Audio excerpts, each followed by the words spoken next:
Yo, what up? Can you hear me?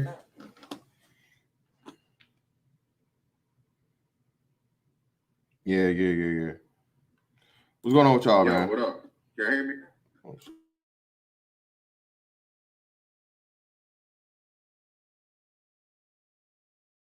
Rookie mistake. Hey, man, listen, bro. Let me go ahead and get this shit out the way. Listen, shout out to Gabe A, man. I don't have no issue or problem with Gabe A because Gabe A can't see himself because Gabe Gabe A is what I used to be. Okay. That's why I don't mind when he does the shit or whatever that everybody else talks about him doing, because I know him because I was him. So eventually, as he gets a little older, man, he'll understand it. Maybe he'll go back and run the tape back and see that how everybody comes at him because of his personality. We just say that, all right? The nigga swear he don't never do no wrong, but somehow that's the nigga that everybody think you got an issue with. So shout out to Gabe Bay, man. I ain't got no issues, problem with the nigga. But don't call me stupid, man. And that's why he called me stupid, because he know that shit would be the worst thing to ever do to a smart nigga, bro. That you know the smart nigga is to call him stupid, bro. That shit right there will be that nigga. That will literally be some real deal motherfucking problems, for real. But anyway, man, I ain't got no beef with the nigga. It is what it is. So let's go ahead and get into this conversation. Shout out to Ramil, bro. This is a continuation. If you guys didn't see it, over his thing, pretty much they started talking about the whole Apple Google aspect and how Apple could rival Google or take them over and whatnot, and what's going to happen later on. If shit happens or whatnot. But it transformed into a conversation concerning big companies, monopolies, and shit like that, right? All right.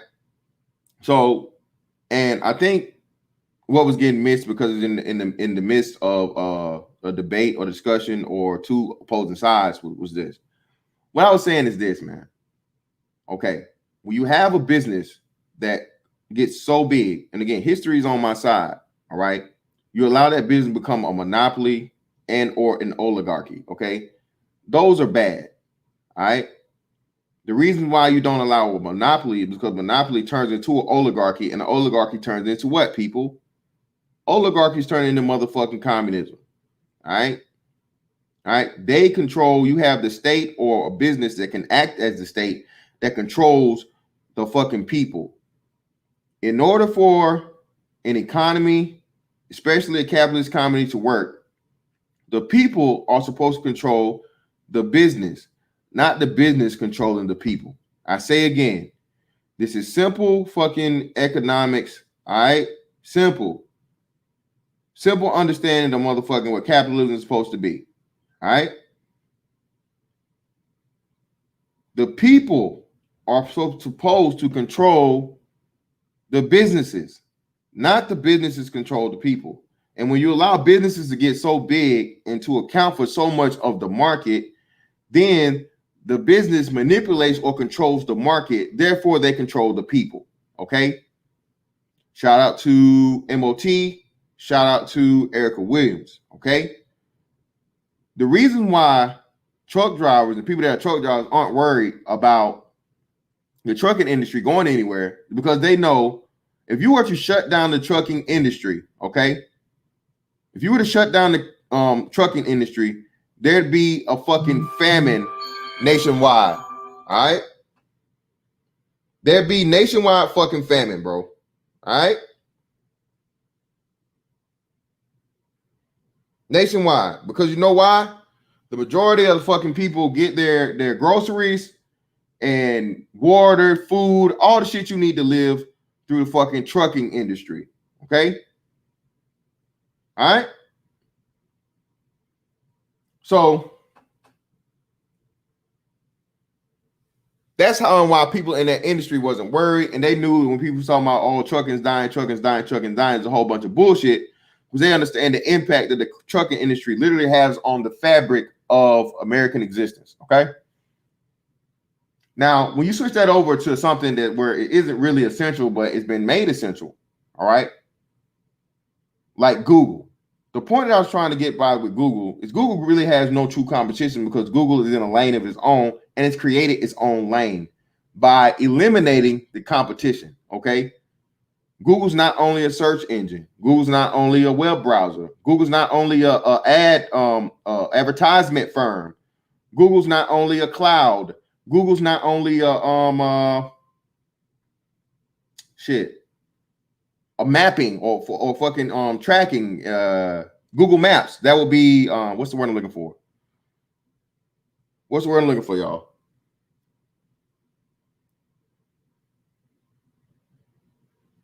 But anyway, it's not just that. It has a big imprint in one thing, and then it has, you know what I'm saying, little to a substantial amount of imprint on a lot of other areas. Not even Microsoft is what Google is now. Okay. Navigation. Shout out to Darth Lord. GPS. There you go. GPS and navigation. Thank you. GPS and navigation. All right. So, nigga, you mean to tell me who remembers Garmin? And what was the other joint? Garmin and not Magellan. Was it Magellan?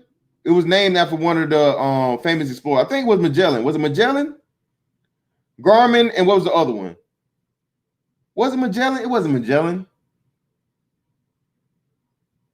TomTom. Yeah, TomTom, and it was one more too. But it was one named after an explorer. It was Magellan. Was it Magellan? It wasn't Magellan?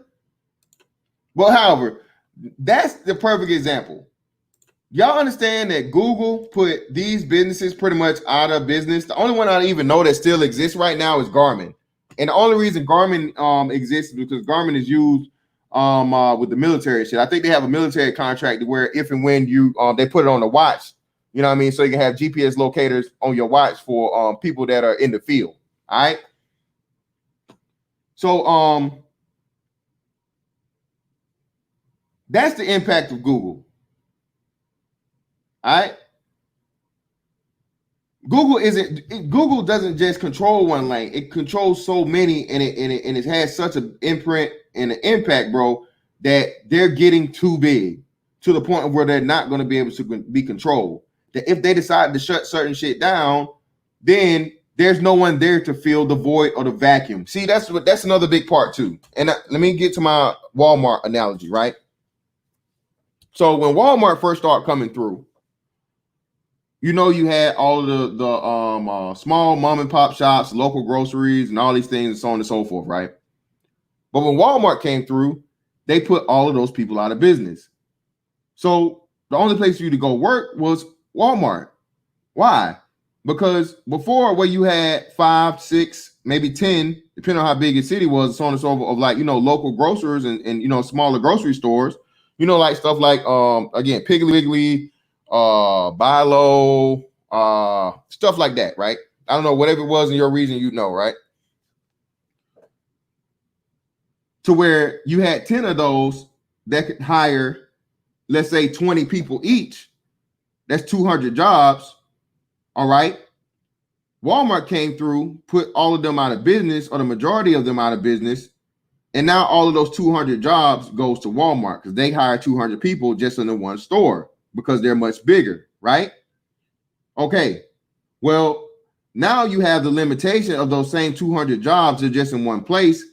But what happens if and when Walmart decides to stop hiring? Because again, now you can't go and get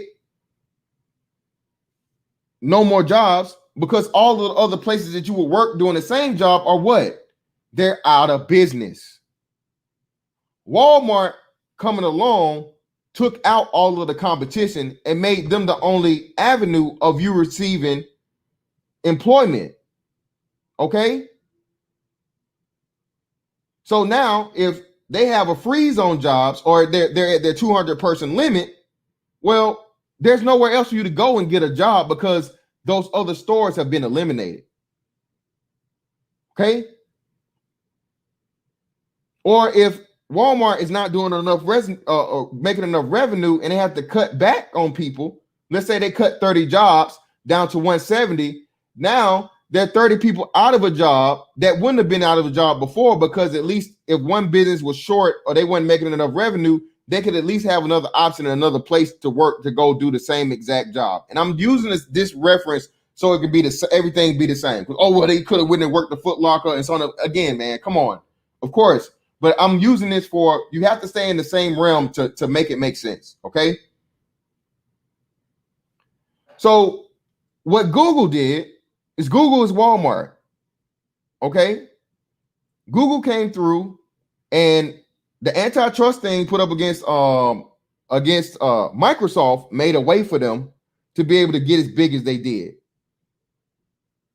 And since they were in control of information through search engines, they also put out I remember Ask. I remember when Ask was a thing, was a search engine. I remember what's Safari? No, Safari was what's name? What was the other one? It was Ask Jeeves. It used to be Ask Jeeves, then it turned into Ask. And what was the other one before Google got? Oh, Yahoo. Even Yahoo. Y'all understand they put fucking Yahoo out of fucking business, man? Yahoo still is a search engine. Wow. You know what? That's how big Google is. Bruh, Google is so fucking big that none of us, including the tech niggas, shout out to all the tech niggas, right? Not one tech nigga mentioned Yahoo, bruh.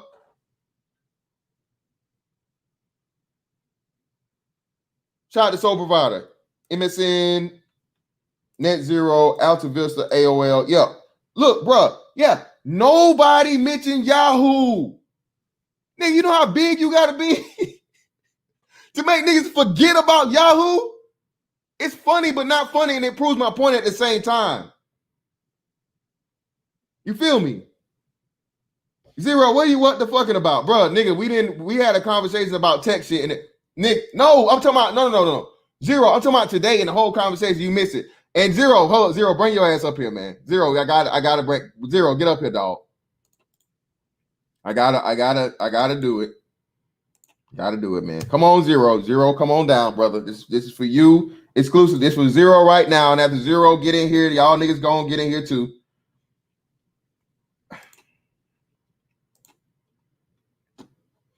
Will you give time for Zero to get up in here? Zero, we had the conversation over meal shit, bro. And again, yeah, bro, we didn't mention Yahoo not one time. We didn't mention Yahoo once. That's how big fucking Google is, nigga. I mean, I think that sums up my whole argument. But again, we'll get into it. You know, the whole aspect of the shit. And the fact of the matter is this, man. Listen. If you let a business get too big, they're able to fucking manipulate and control the fucking, oh, he can't working. Okay. Well, hey, man, we ran into your nigga Gabe, bro. I'll just let you know, man. Gabe, Zero was right. Again, this nigga Gabe, man. Gabe is the Incredible Hulk of fucking, like, damn, bro. I thought I was right, but bro, damn. Like, man, some of y'all ain't never wrong, niggas, bro. I was like, damn, I used to be like that for real. Yeah, man. That's what I'm saying. So Google, and now everybody can use the chat. Go out, man, the link. Go ahead and hop in if you want to hop in, man. By all means, continue this motherfucking argument or whatever. I don't want to be here too much long. We already been talking about this shit for like 4 hours. So I don't want to be too long, man. But, you know, go ahead. Anybody want to come up, go ahead and come up. Yep, Messenger. Look, that too. Listen, yeah. And we ain't gotta be respectful. You can do it to the nigga shit too. I do the nigga shit extremely well. Shout out to Ramil. Hey, what's up, bro? What's going on, man? What up, man? All right. So did you hear what I was saying? Better not in the argument format. You know what I'm saying? Yeah. Okay. Here's the thing, man. The best are always going to be the best. All right. Even when the government steps in and breaks up these companies like Standard Oil or whoever, guess what? When they broke up, the same people who were running stuff had a piece of all of that, and they still running the same thing. Same thing with AT&T. All right. When they break up these companies, they are slowing their progress down and just getting in the way of more them offering more value to the people.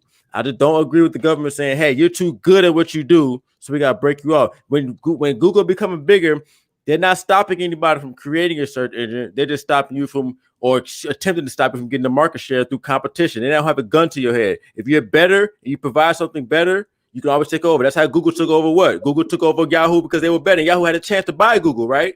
But they did it because Google became better. All right, so I'm just saying they didn't do any magic or hoax. It just provided a better service. So I'm not with the government coming in and breaking stuff off because they were too good. I just can't rock with that. Well, no, and I understand the good part, bro, but you passing over the deceptive part and the unethical. When you read the thing about the antitrust lawsuit, what you can do is again you stifle the competition, man. That's what you're supposed to do. No, you can't. That makes it unethical. No, that's not a free market, Ramil. You can't interfere. You can beat the competition, Ramil, but you can't interfere or stop it. That's not capitalism, bro. That's not capitalism. When they say you can't get on my app, that's already there. When they say, okay, you can't put your app on my store, that's their store. Don't they have every right to say, okay, you can come on my store? Why can't they not have every right on something that they created, choose who can be on their platform? Well, that's what I'm saying. No. But it's nothing out for business though. Yeah, and they didn't create it, Ramil. It was like I said, it was a real bad, it was a good contract for them. But again, for the time they did with Apple, and you know what? Apple just had this resurgence within the last 10, 15 years, right? Because Apple fell off too. Apple came back when they started doing the iPhone aspect. So if you as Google understood something, and again, insight is a part. So I mean, but you limit to where the only people they can use is you. Now you stop everybody else from even competing, and now you're making a conglomerate with another, top company in the same industry. If you combine two fucking mega powers, bro, as to where that's the only thing you can use, nobody else even has a chance to compete, Ramil. So that's what I'm trying to say. Compete as far as what? You talking about as far as the just tech all on wide, or you talking about specifically like in the search engine or the phone? You talking about just compete in general? Yeah, compete in the industry compete in the industry. That's what I'm saying. That's what I'm saying. You're literally blocking and boxing everybody else out, and you're allowing yourself to be promoted even bigger because you're with another powerhouse of a company, bro. So what's stopping somebody else from creating another tech company? It's not Google, and this is the part. Yeah, exactly. Google, man. Yeah. How does Google stopping somebody from creating a tech company? This is what we telling you. So listen, what they would do is if they see you, say Ramil starts a fucking a brand new tech company, right? They see you making waves, and they see you motherfucking getting on and getting your shit, but then they say, oh shit, this nigga may not know no better or whatnot. He not see what he's got doing. So what we're gonna do is we'll offer him a contract. We'll offer to buy him out, right? All right, let's say you don't take the money, you don't get bought out, but they give you for 9 times out of 10 what they'll do, Ramil, they will give you a ridiculous amount of fucking money that you've never ever seen in your life to the point of where they buy you out. Is that a good business? Whoa, but yes, it is. Buying the business. People buy businesses all the time. I agree. Hold on, you gotta let me finish. I agree. Is that a good business practice? Yes. But at the same time, Ramil, what are you doing? Through the guise of what's the name, you are eliminating your competition. And you're snuffing out innovation. It's the same thing what happened with the automobile industry. A more concrete example of that is what Microsoft did to Netscape and Hotmail. And shot to zero, and like I said, and they ended up with the same thing, zero. That's how we telling you that we know for sure it's going to happen, because all they're going to use is the same template. All Google did was multiply the shit that Microsoft did, bro. And Microsoft lost their antitrust shit. Every system has to have checks and balances. Like every system, doesn't matter what it is. So like I get what people think when they think capitalism is just like get it at all costs and shit, but that's not really how that works. You got to have checks and balances, or else you run roughshod and then war happens. Those checks and balances need checks and balances. It's like a cancer growing in your body. You can't limit somebody. You're trying to limit somebody because they're too good. Those checks and balances. No, not because they're too good. Okay, look at it this way. So the patent office exists because without the patent office, capitalism couldn't even function. It just can't function because you have no incentive to create shit if somebody can just copy it and beat you to the market with more money. That's just common sense. The patent office exists to protect capitalism. So what Microsoft did it protects theft. It protects people stealing other people's ideas. Right. It protects theft. Right. It also prevents shit like basically it incentivizes people to actually even run capitalism. So what Microsoft does when it does. There's way more things that incentivize capitalism than the patent office. I'm not saying. Yeah, we understand that. We understand. I'm not discounting that. We all understand that. But the thing is, you're taking this really like basic, like you're squeezing capitalism down to this Fisher Price viewpoint where it just seems like money at all costs, and that's not how it works. And I was going to tell you. It's just like if you have a monopoly position and you do the shit that Microsoft was doing back when they were on top. That's not capitalism. What they were doing was, like, let's just say Netscape. They built a web browser and was charging people to use it. Now, it took a lot of developers and programmers to create that web browser so that people could use the net in a visual way. And they had the best product out there. And they started making a ton of money. However, they were on an operating system, a popular operating system at the time, which was Windows. There was other operating systems that they put the Netscape browser on, like Linux, but it wasn't as popular as Windows.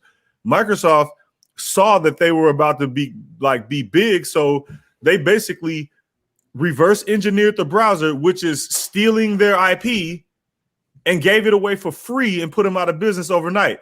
And then they went after Hotmail, which they couldn't do the same thing they did to Netscape. So because Hotmail was everywhere, all over the place. So they went to Hotmail with an absurd amount of money and then threatened them and said, look, you either take this money and sign this agreement saying that you can't make another Hotmail, or we're just going to reverse engineer your Hotmail, give it away for free, and do the same shit we did to Netscape. That's not capitalism.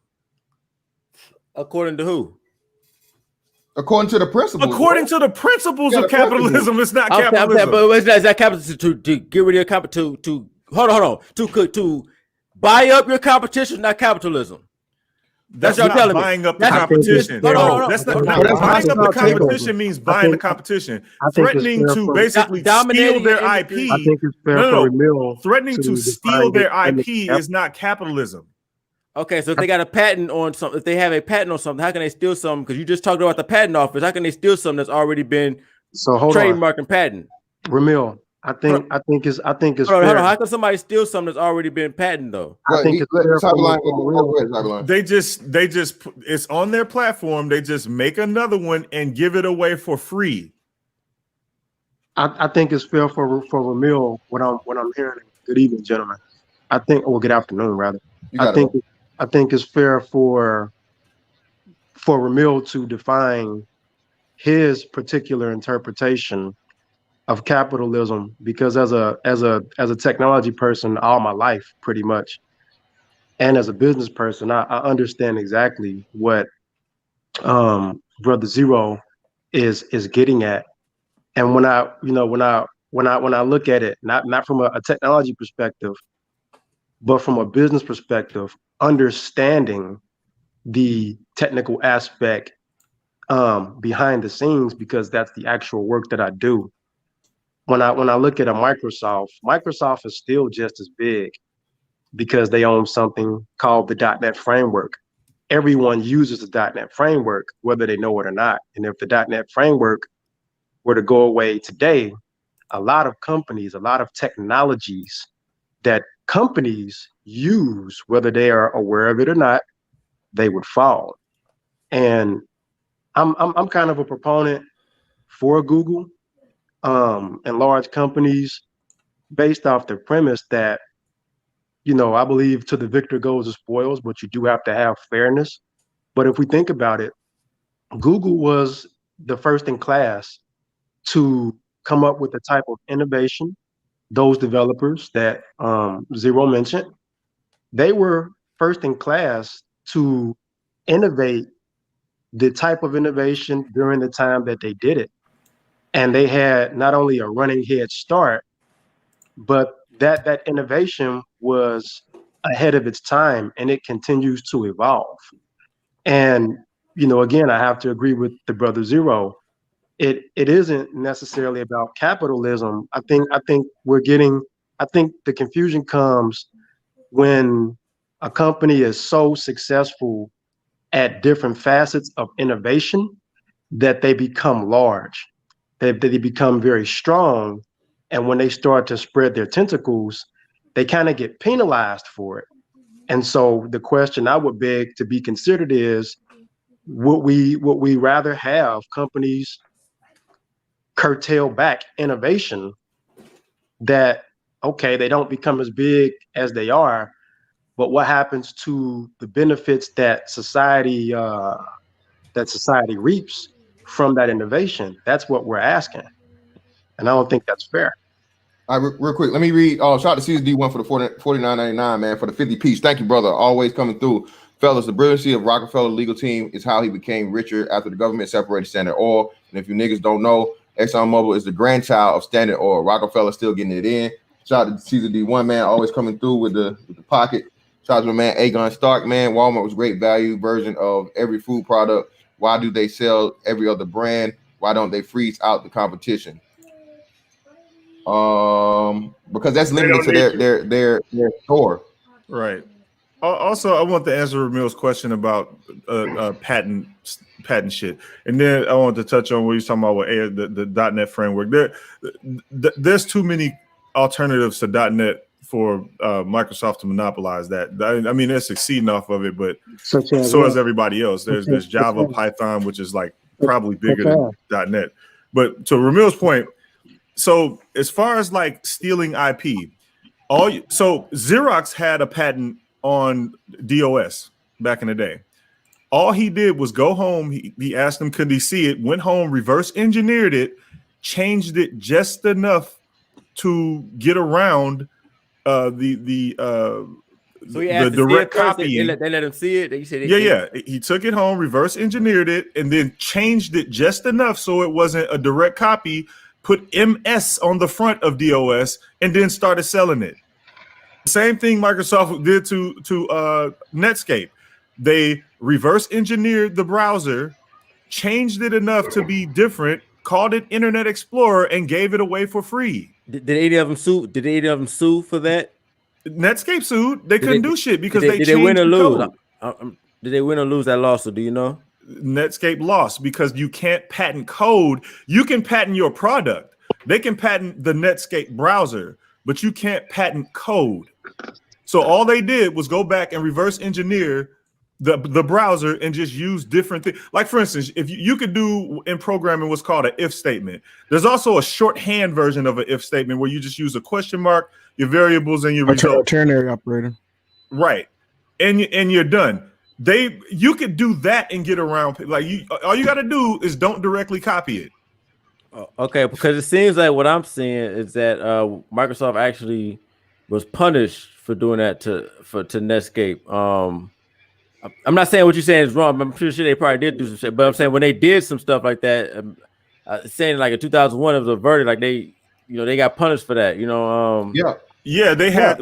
So what they did, that's thief. That's thieving. That's when you're a thief. That's plain out thief. That's not capital. Being a thief. But that's what I'm talking about. What Google is doing, bro. Google's not stealing. It's not stealing ideas. It's dominating a market in the search engine. That's not the same thing as stealing something and making a whole new thing and saying, "Hey, I made this." No, that's straight out thievery. We're talking about somebody dominating the search engine market because nobody else is good enough. I don't got a problem with that. Well, no.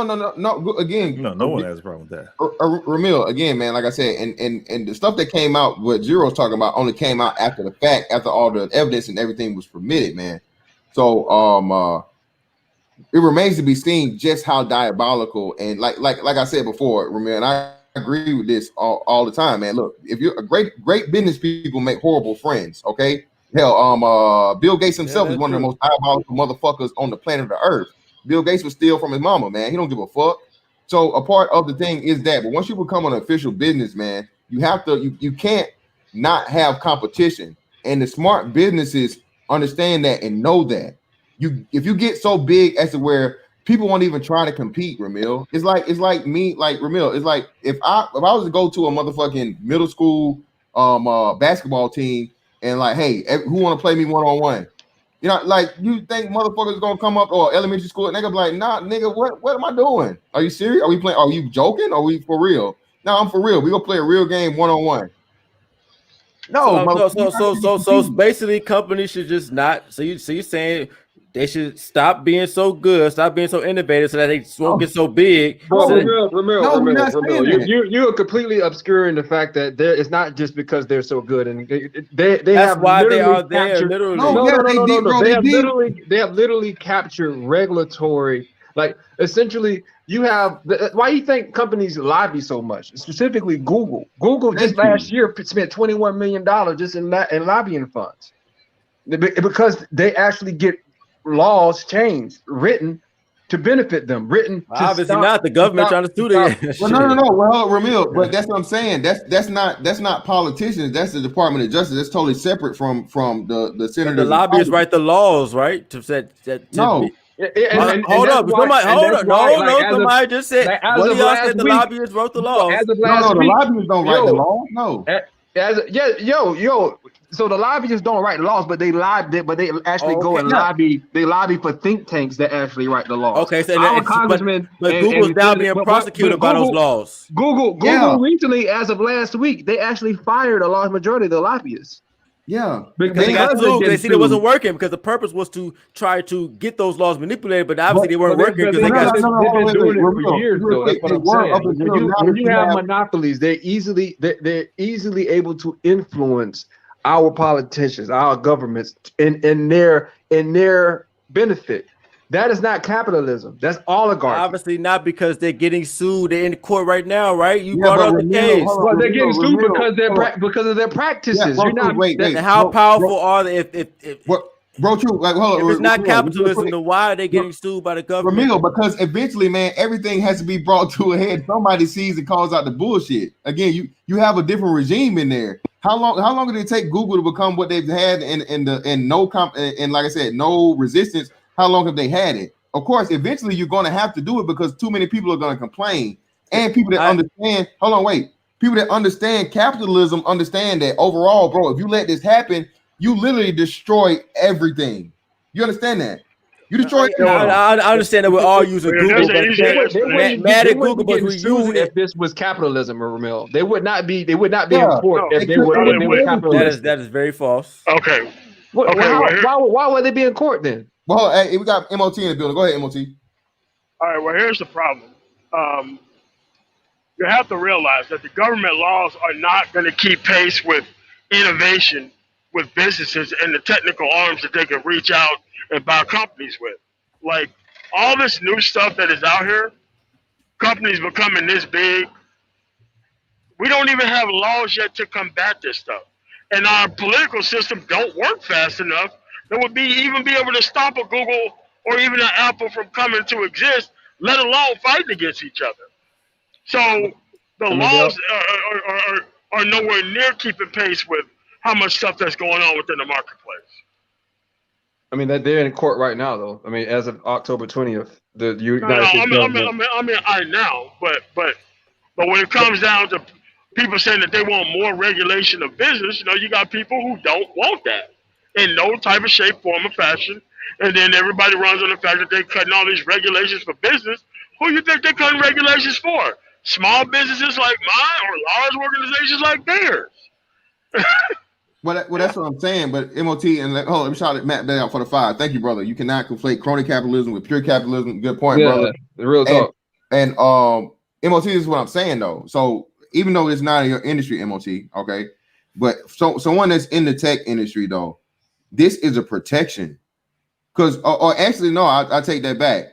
Not only that, MOT, because of what Google has also been found to be doing as far as advertisements and choosing who they will and who they won't promote due to your personal or political views.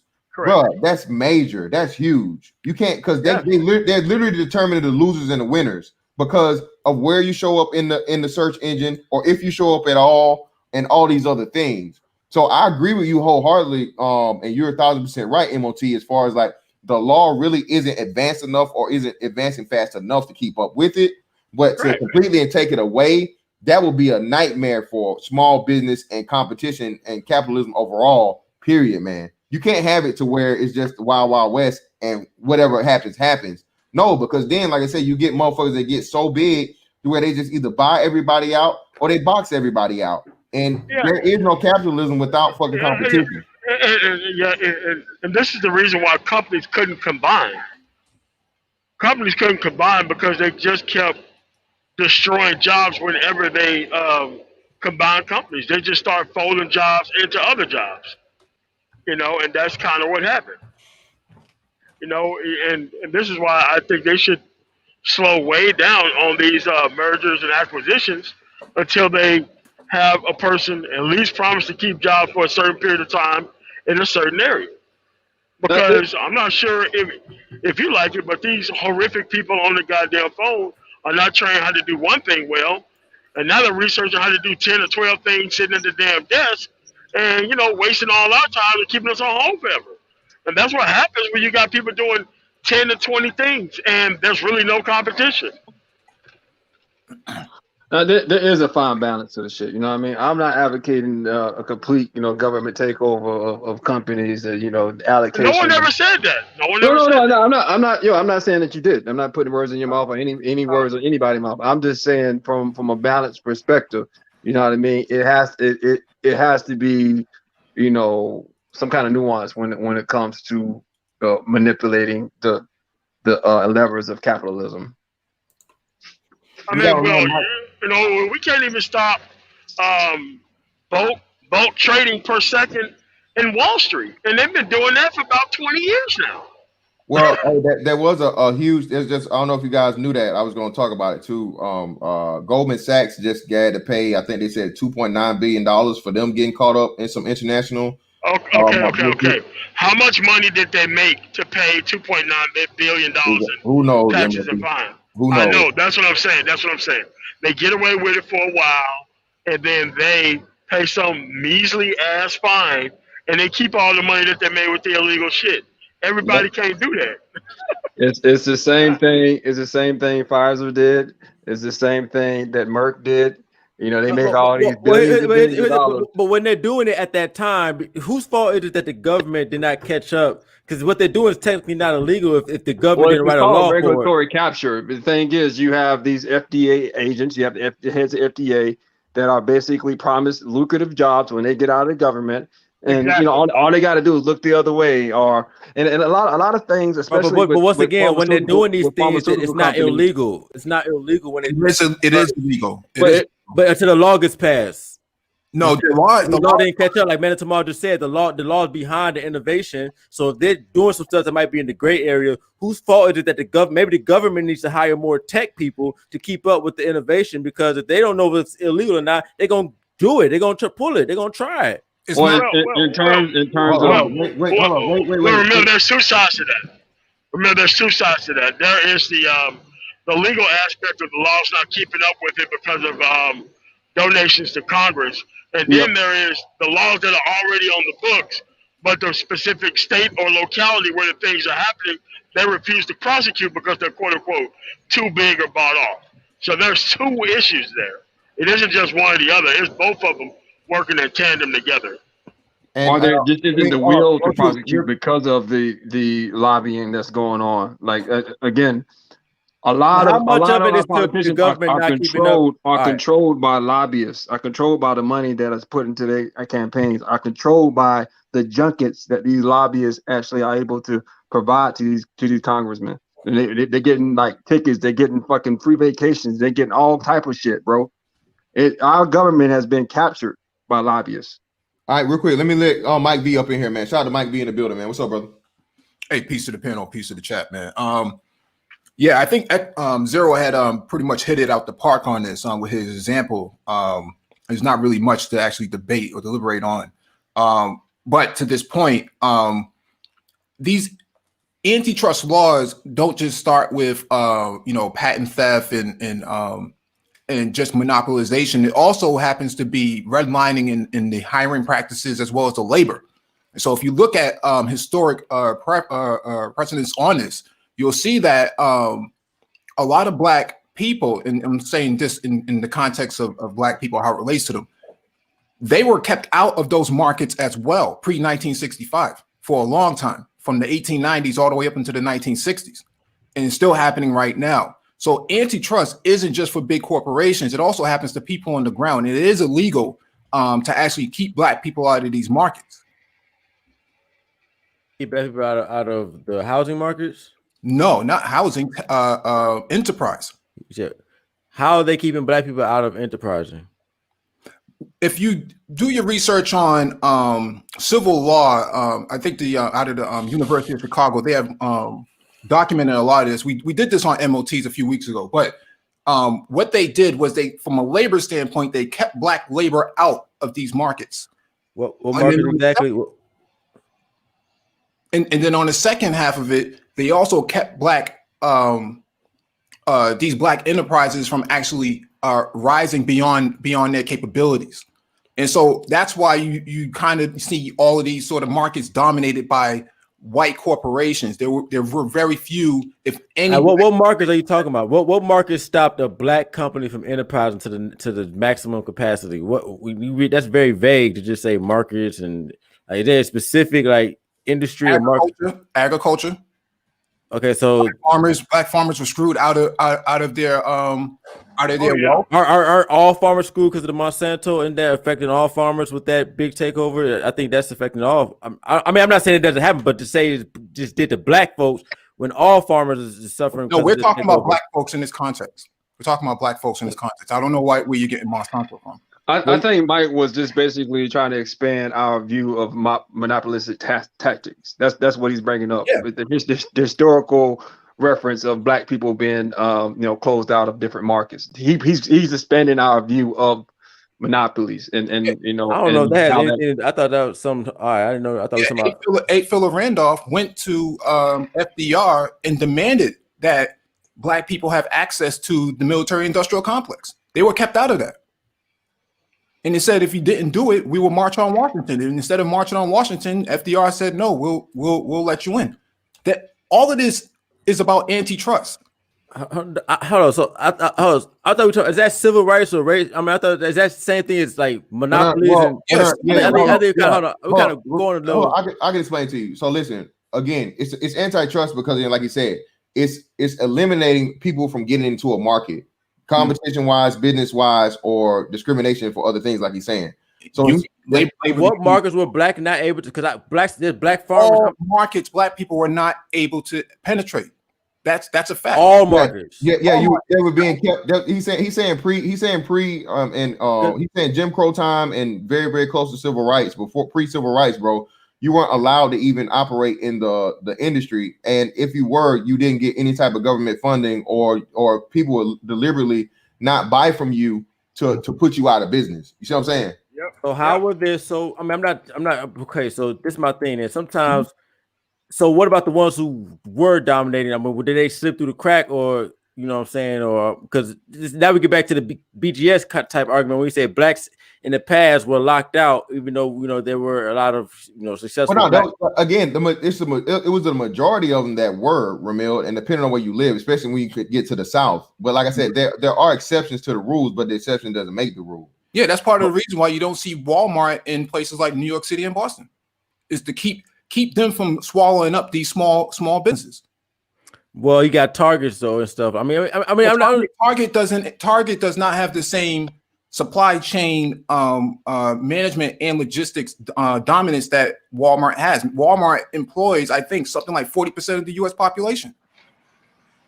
Okay, so I'm learning something. Like I said, if antitrust has to do with keeping black people out, I thought that was a whole nother.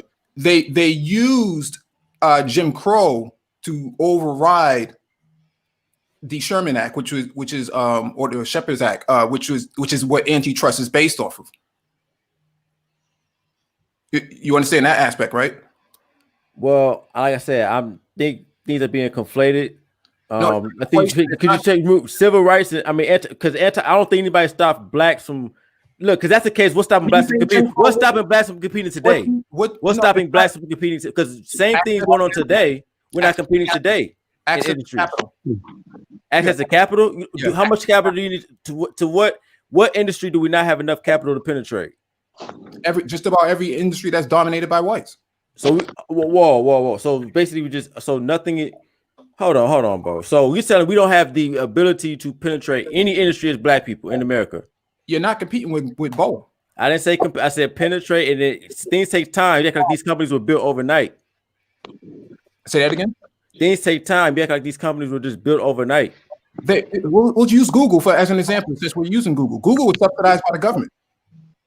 Your tax dollars paid for that. It's a lot of business. I mean, okay. I'm trying to understand you can't monopolize the market while also using taxpayers' dollars, man. Don't work that way. How did Google use tag page? I don't. Educate me. I don't know this one. I don't know this one. That's what I'm saying. No. Bro, Toots explained it to you on your thing, man. They pretty much converted over a system that they was already using and made Google, and they was funded by the government. Chose them. The government chose to use Google for a lot of the things in the sources of data or program systems and things. Yeah, man, I just think black people can compete. I just think we're just not up to the task. That's my opinion on it. Oh, that's your opinion, but that's not the facts on the ground, man. That's not the facts on the ground. What you're saying, I could start an LLC right now and get into any industry. I mean, look, you can money pool capital, you can find venture capital. I mean, anybody can start a nigga business. It's not a nigga business, brother. It's business in general. It's just because it's a black person don't mean it's nigga business. It's the same LLC, same corporation. If I'm gonna get out in the field to compete, it don't have to. Is it a nigga business because I started it? No, is that what you're saying? No, what's your product or service?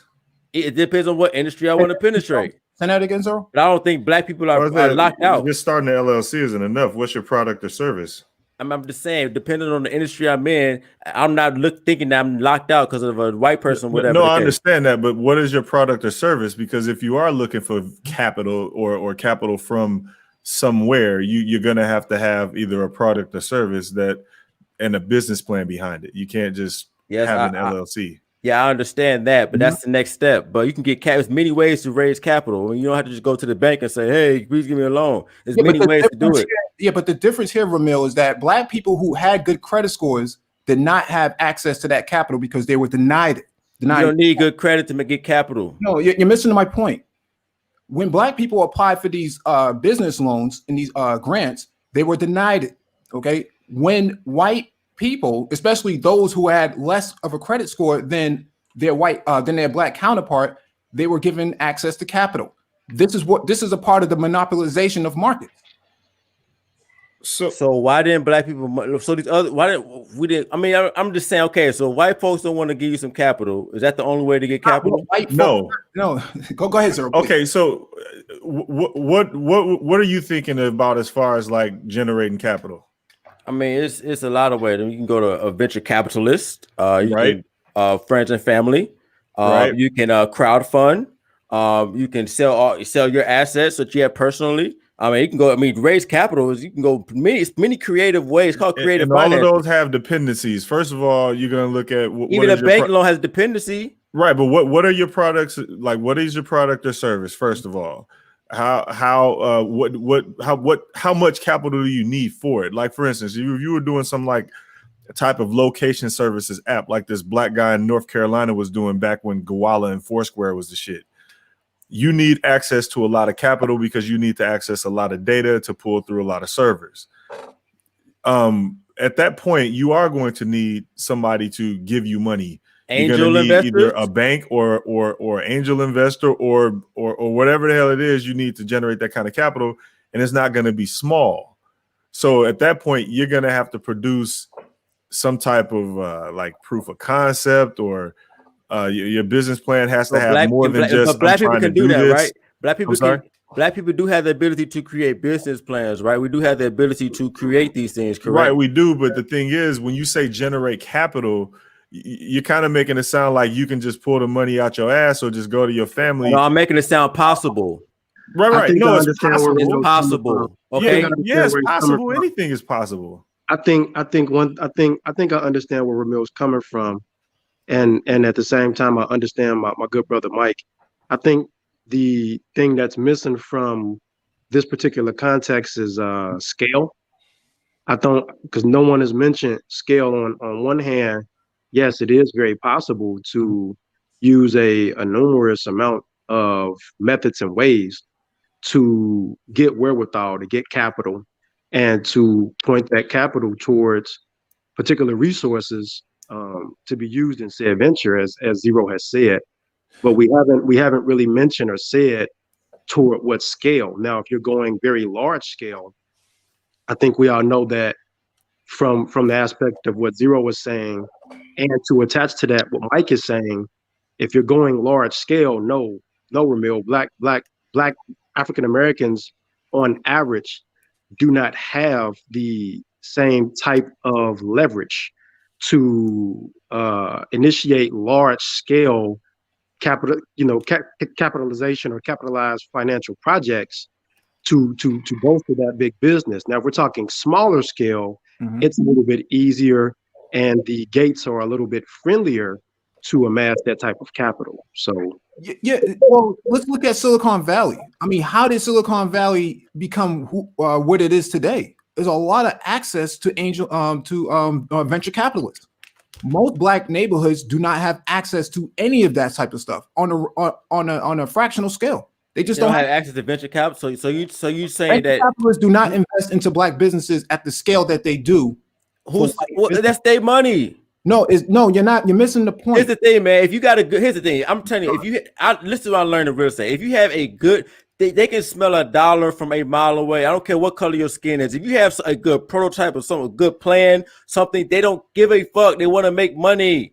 I think we're making excuses. Oh, you're Black. You can't. No, you have a good idea. They're going to get it. What was the .com bursting? What's it got to do with a Black person being able to acquire capital? There was no Black people involved that were able to make money off the .com burst. That's what he's saying. But hold on. I'm saying what led to the .com burst was. Oh shit. So my trap phone ringing, boy. Let me say, Mike running them keys up the north, boy.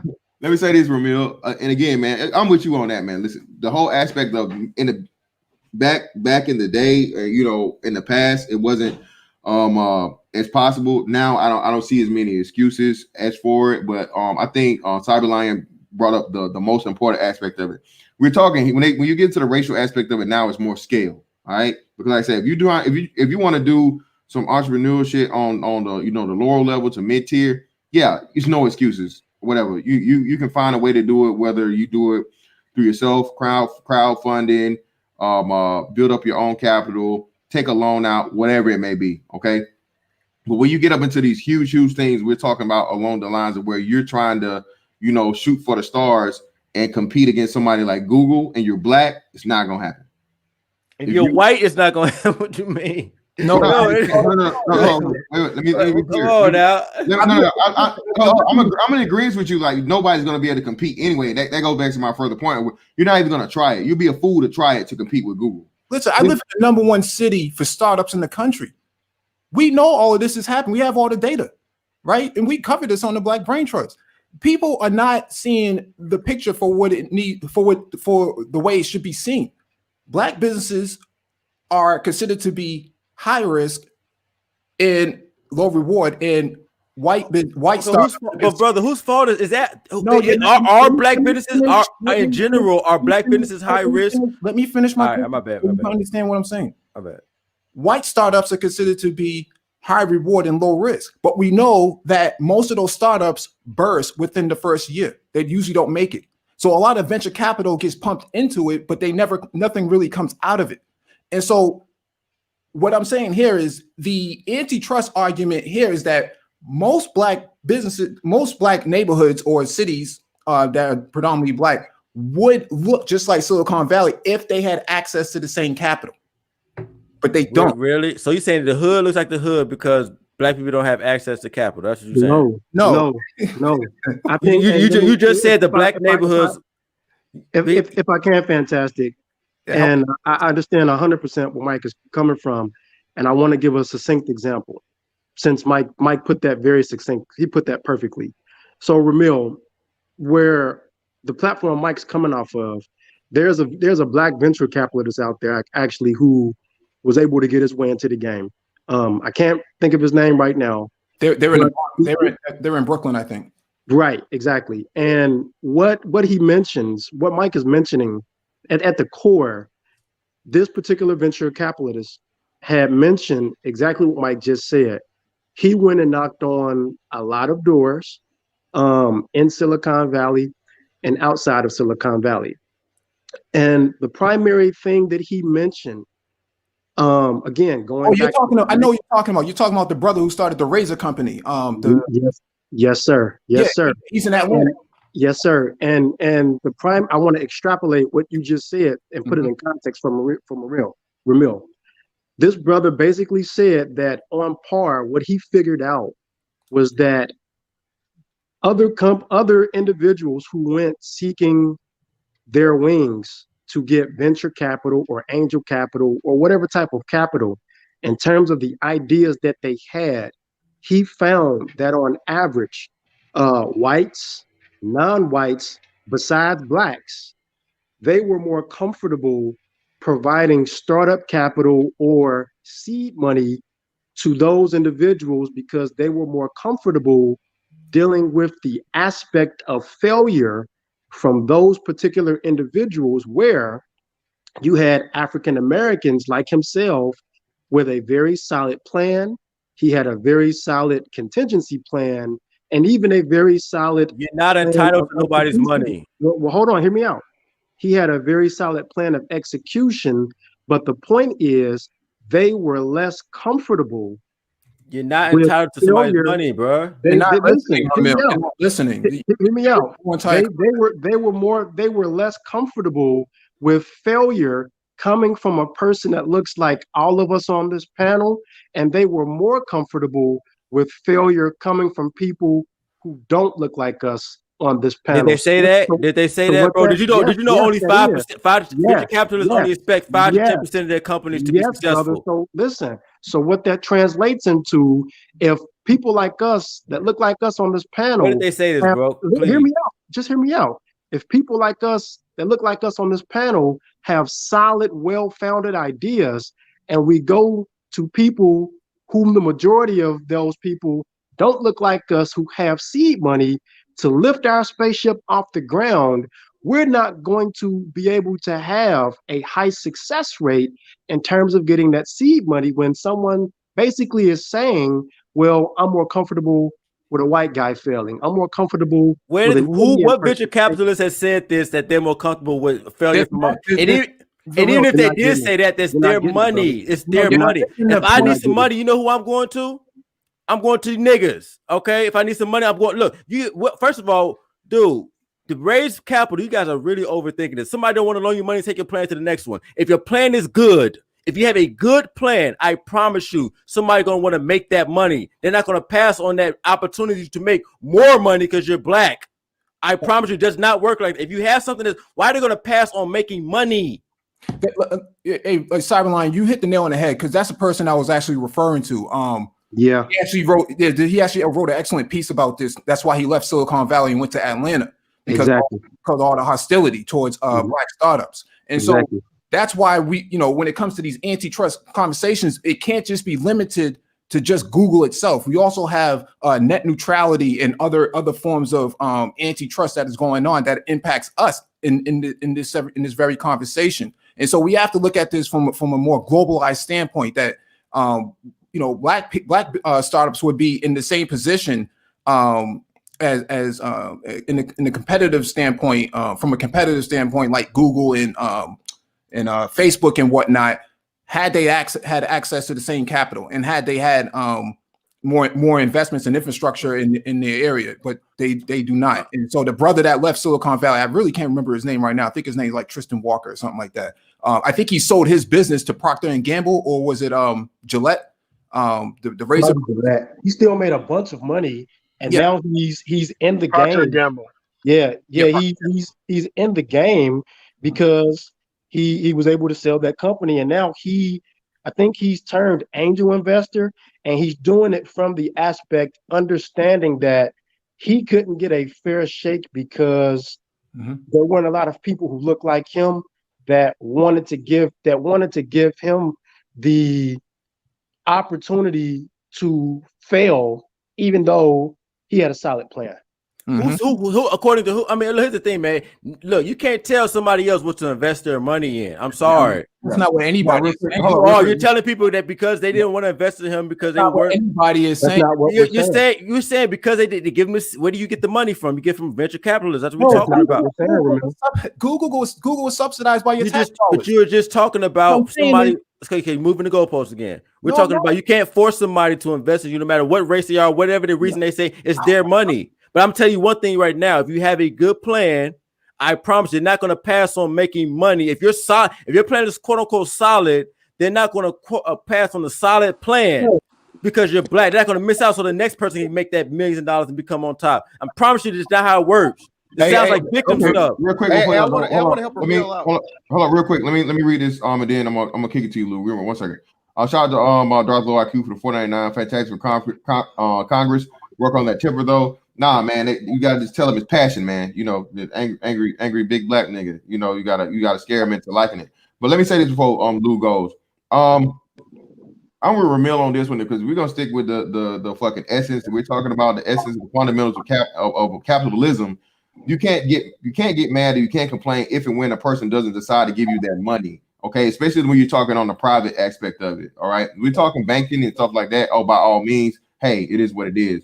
But private individuals, that's not what we're talking about. Fantastic. Okay, well maybe I'm missing. I'm hearing it the way that he's putting it out there. No, because it's being spun in that way because to make an argument that we never made. Cyberline is what I was saying. I'm saying antitrust is bigger than this one conversation about Google. If you look at the history of antitrust, you'll see how it impacted Black people throughout the last 100 years. Okay, I wanted to come in and touch on the point about Silicon Valley. Okay, in the 80s, not a lot of Black people lived in Silicon Valley. They all went to school together. All the colleges were around the area. So the reason why Black people didn't get startup capital at a critical time during the dot-com bubble is because there were no Black people around in Silicon Valley at the time. At least not in mass. No, that's not what we're talking about. But I had to touch on that point because you were talking about Silicon Valley. And you said that on average, Black people do not receive angel investing from startup. Black startups don't receive angel investing, and I was saying the reason why is because there's not a lot of Black people lived in Silicon Valley in the 80s. No, that has nothing to do with what we're talking about. Yes, it does, dude. Yes, it does. We're wrong with you talking, dude. Black, if you have a good plan, bro, this victim stuff literally is what keeps us from competing because we can't do it because this gonna do this. No, if you want to do something, go ahead. You know the history of antitrust and to begin with. I did. No, you did not. No, you are confusing civil rights. Antitrust laws is not racism. You think we're talking stopping businesses from creating monopolies and stopping them from competing. You're trying to conflate it with civil rights. We're talking about monopolies and companies. Antitrust, you would see what I'm talking about. You don't know that part of the history. You already admitted to that. No, right? I said that you were conflating between antitrust laws, which are keeping out competition, and you're conflating that between civil rights. I don't even know how we even got on this rate. We were talking about companies and antitrust laws and stopping from monopolies. We start about how Blacks were held out. No, antitrust is bigger than this conversation in itself. I'm bringing the conversation into relation to how Black people are impacted by this. But see, you don't understand that part of the history because I mentioned A. Philip Randolph going to FDR and wanting to have access to these military-industrial complexes. And that if he didn't have access to it, or if Black people did not get access to it, they were going to march on Washington. FDR said, "No, don't march. We'll grant you access to this." That's how that started. But see, you didn't understand that aspect because all you think about antitrust is from a basic capitalist standpoint. I'm saying it's bigger than that. Yeah, real quick. Shout out to Carnell Black for the 5. He's missing the point. And again, like I said, that's all I was saying, Ramil. So Mike V's right on that point. It expands beyond that. And like I said, when that where it falls into, and you could argue that it's a gray area, but it's a very good argument that he's making. Black people, what it falls on the racism aspect of it, civil rights aspects falls into it because at a certain point in time, before Civil Rights Act and all these other things, Black people were prevented from competing altogether. So I understand his argument and what he's saying about how this is how do we have Black successful people back then who were what about the Black successful entrepreneurs back? Because if that's the case, with same thing today, we're not competing without those races. So I mean, I'll just be you're taking the exceptions to swallow the rule. Yeah. What made them the exceptions? Because it's one individual. It's not a collective of people. Was it their skill set? Well, hold on. Wait. So Ramil, since you say that, I think it's fair for you to give us a difference between those particular people in that era that you're talking about and their successes versus a snapshot of where we are today. Because if you can't differentiate, I got you. According to this is from Dr. Claude, we own 0.5% of the wealth when we got out of slavery. Same amount of what we own today. But I'm telling you what's not here. Jim Crow's not here. No, hold on, sir. Let me be more specific. Okay. To what you just said. You saying Well, what's the difference between we had people back then who succeeded? What I'm saying is you have to draw a very clear distinction to those people that you're mentioning in that era. What were their business lines? What were their particular successes? And we have to contrast that to today's era. We can't just lump them in and say, well, Black people succeeded back then, so they should be able to succeed now. You can't just tie that. You can't tie those ends to the same balloon and set it to the air. Though there are very specific distinctions between that era, the rules of that era, the engagement of that era, and the successes of that era versus where we are now, the rules that we have now, the particular successes in the engagements that we have now. They're not the same. Yeah, but ownership of wealth is the same since we got out of slavery to now. But what has changed is there's no Jim Crow. But this is what I'm saying, brother. Fantastic. Can you provide a distinction, a clear distinction between the people who succeeded then versus the people who are succeeding now? What sets them apart? Well, they had the same mentality. I'm gonna get it. I mean, it's a different time. So it's a different time. You have to go through. If you're talking about different industries back then to now, that would require a whole analysis. I'm looking for something more substantive. No, I'm looking for a question that's more that I can understand more. Because you're just saying, what's the difference between the industries back then and the industries now? No, I mean, the numbers are the same. No, I'm talking. Back then, we own half of us in the wealth. Today, we own half of us in the wealth. Since you mentioned individual, I'm asking you, can you extrapolate one particular individual? Somebody get me on reverb. Can you extrapolate? Somebody got a lot of background. One particular individual. Hold on, who is that? And compare that to Wait. Buddy with the tie. Yeah, Judge, you. Got it. Go ahead. Hey, okay. Can you take one individual from that time? Let's just take one, and let's take one individual from this era to say, here's this individual, here's what they did, here are the two differing levels of success, and let's do a deep dive, Black Brain Trust. Let's do a deep dive at what made their successes inherently different, and then we can see if there are any similarities to what you're talking about, because what you're doing, what you're saying. Okay, if you want to do analysis, we got one from the back. Who's A.G. Gaston? Who is that?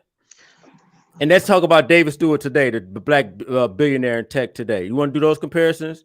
I mean, whichever. I mean, either way, I can give you examples of both. Successful Black people have always been in this country, regardless of if Jim Crow is here or not. The numbers have remained the same. So that being a fact, I got to look at who's really at fault for Black people not competing. All right, if I can just read this real quick and then I'll get off. University of Chicago Law Review, winter 1951, Civil Rights and the Antitrust Laws. Stories of civil rights and accounts of antitrust prosecution sometimes make the same front page. Rarely, if ever, is a connection made between the two. John Doe, whose life, liberty, or social and economic status becomes the subject of legal controversy if is not readily identified with John Doe. The curtailment of whose liberty of action becomes the occasion for an antitrust suit. But neither are those who invoke the Bill of Rights to protect the civil rights readily identified with those who invoke the Bill of Rights as a defense to an antitrust prosecution. Okay.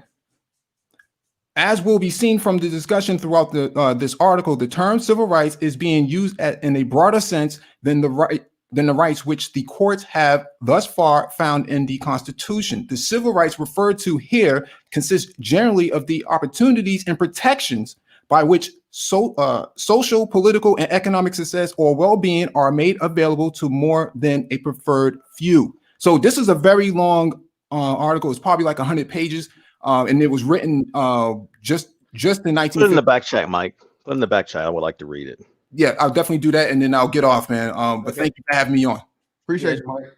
I'll talk to my man Carnell Black for the $10, man. Thank you again, brother. You would have to come up with a solid business plan and have a white person as the face of said company. That's how I play it.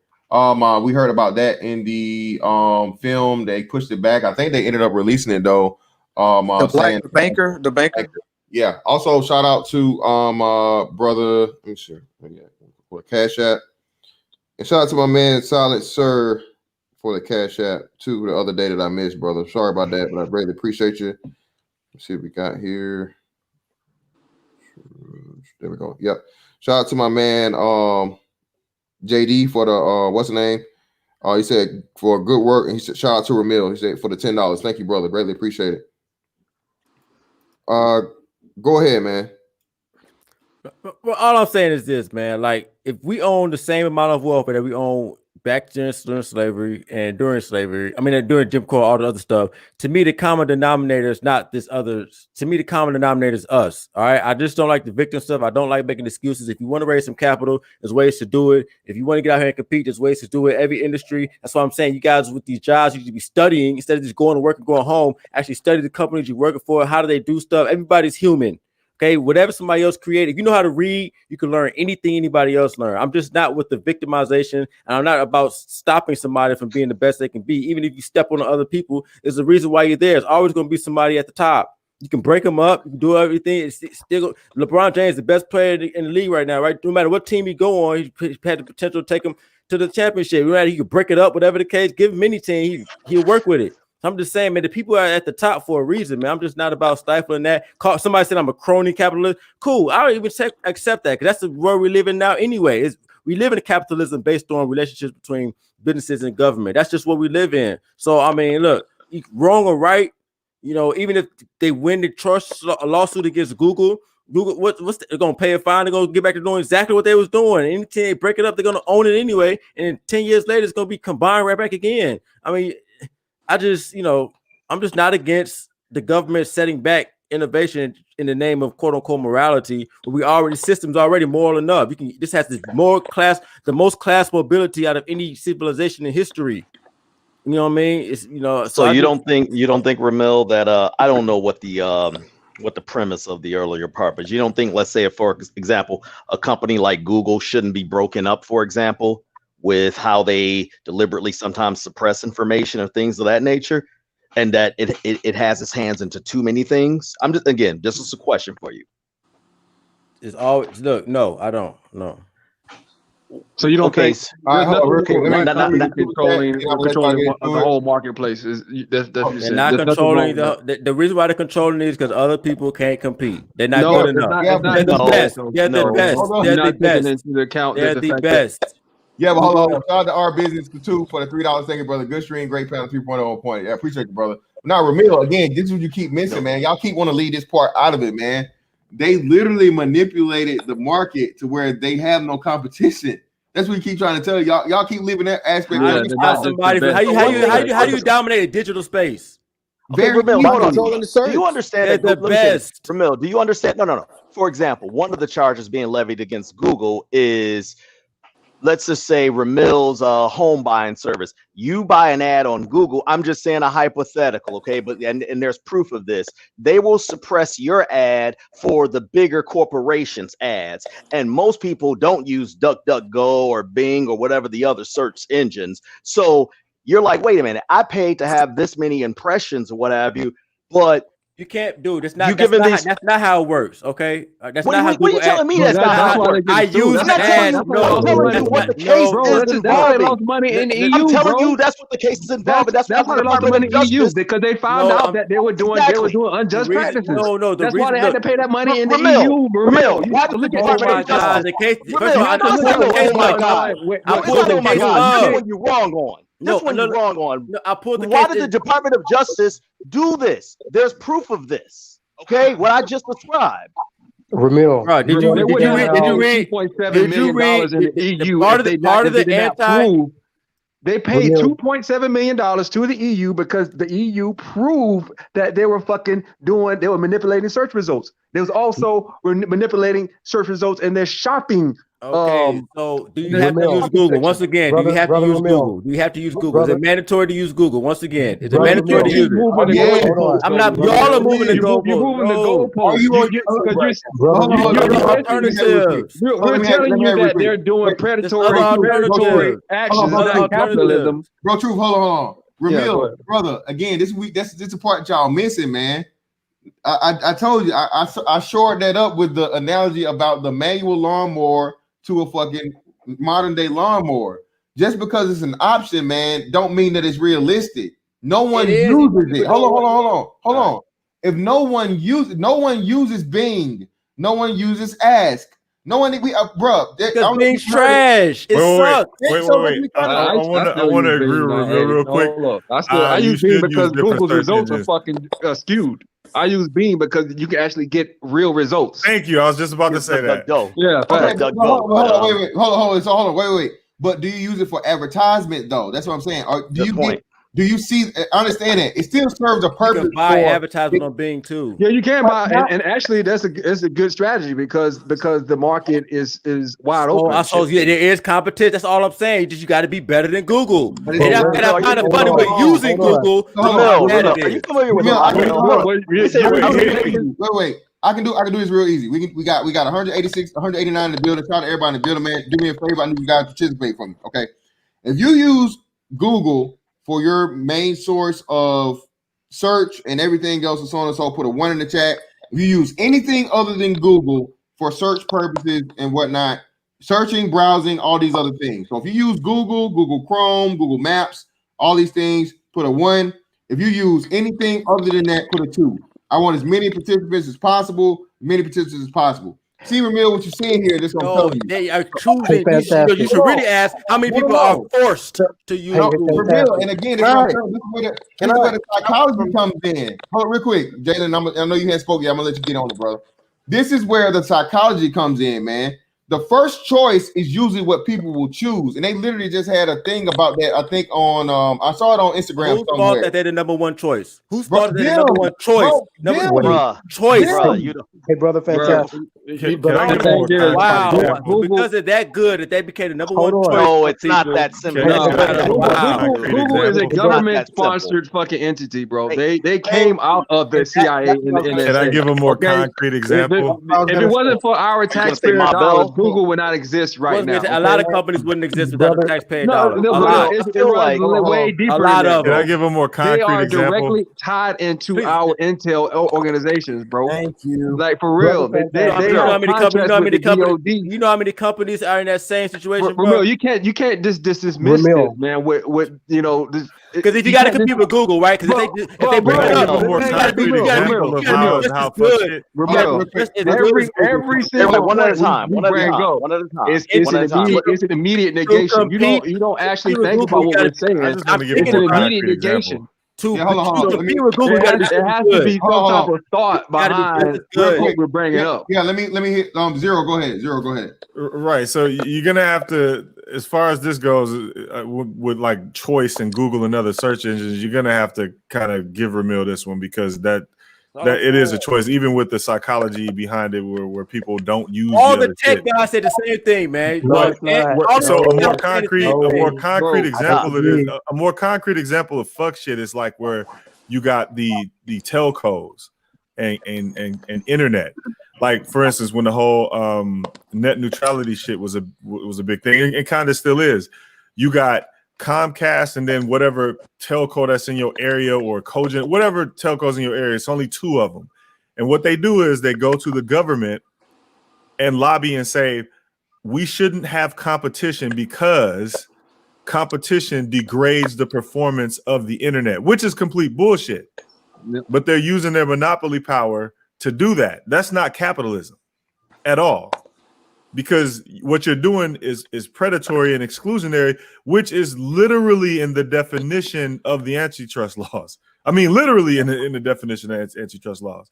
So they use that to basically say that we shouldn't have competition or force the government to not provide any competitors on the basis that competition actually makes things worse, which is bullshit, and everybody knows it. You talking about the power, the lines that they monopolize in the city? Hold on. Talking about the lines that they monopolize in the city, bro. Like the little for the internet. No. Anybody can spin up fiber. Anybody can spin up dark fiber. I can spin up dark fiber if I wanted to. Thing is, you can't buy it from me. I can't become an ISP because the law, because the laws in all of the cities and all of the states in the United States are the big competitors that have the market locked down basically go to Congress and get a law passed that says competition ruins things instead of the opposite. And everyone knows in capitalism, the number one thing in capitalism, monopolies create their own competition.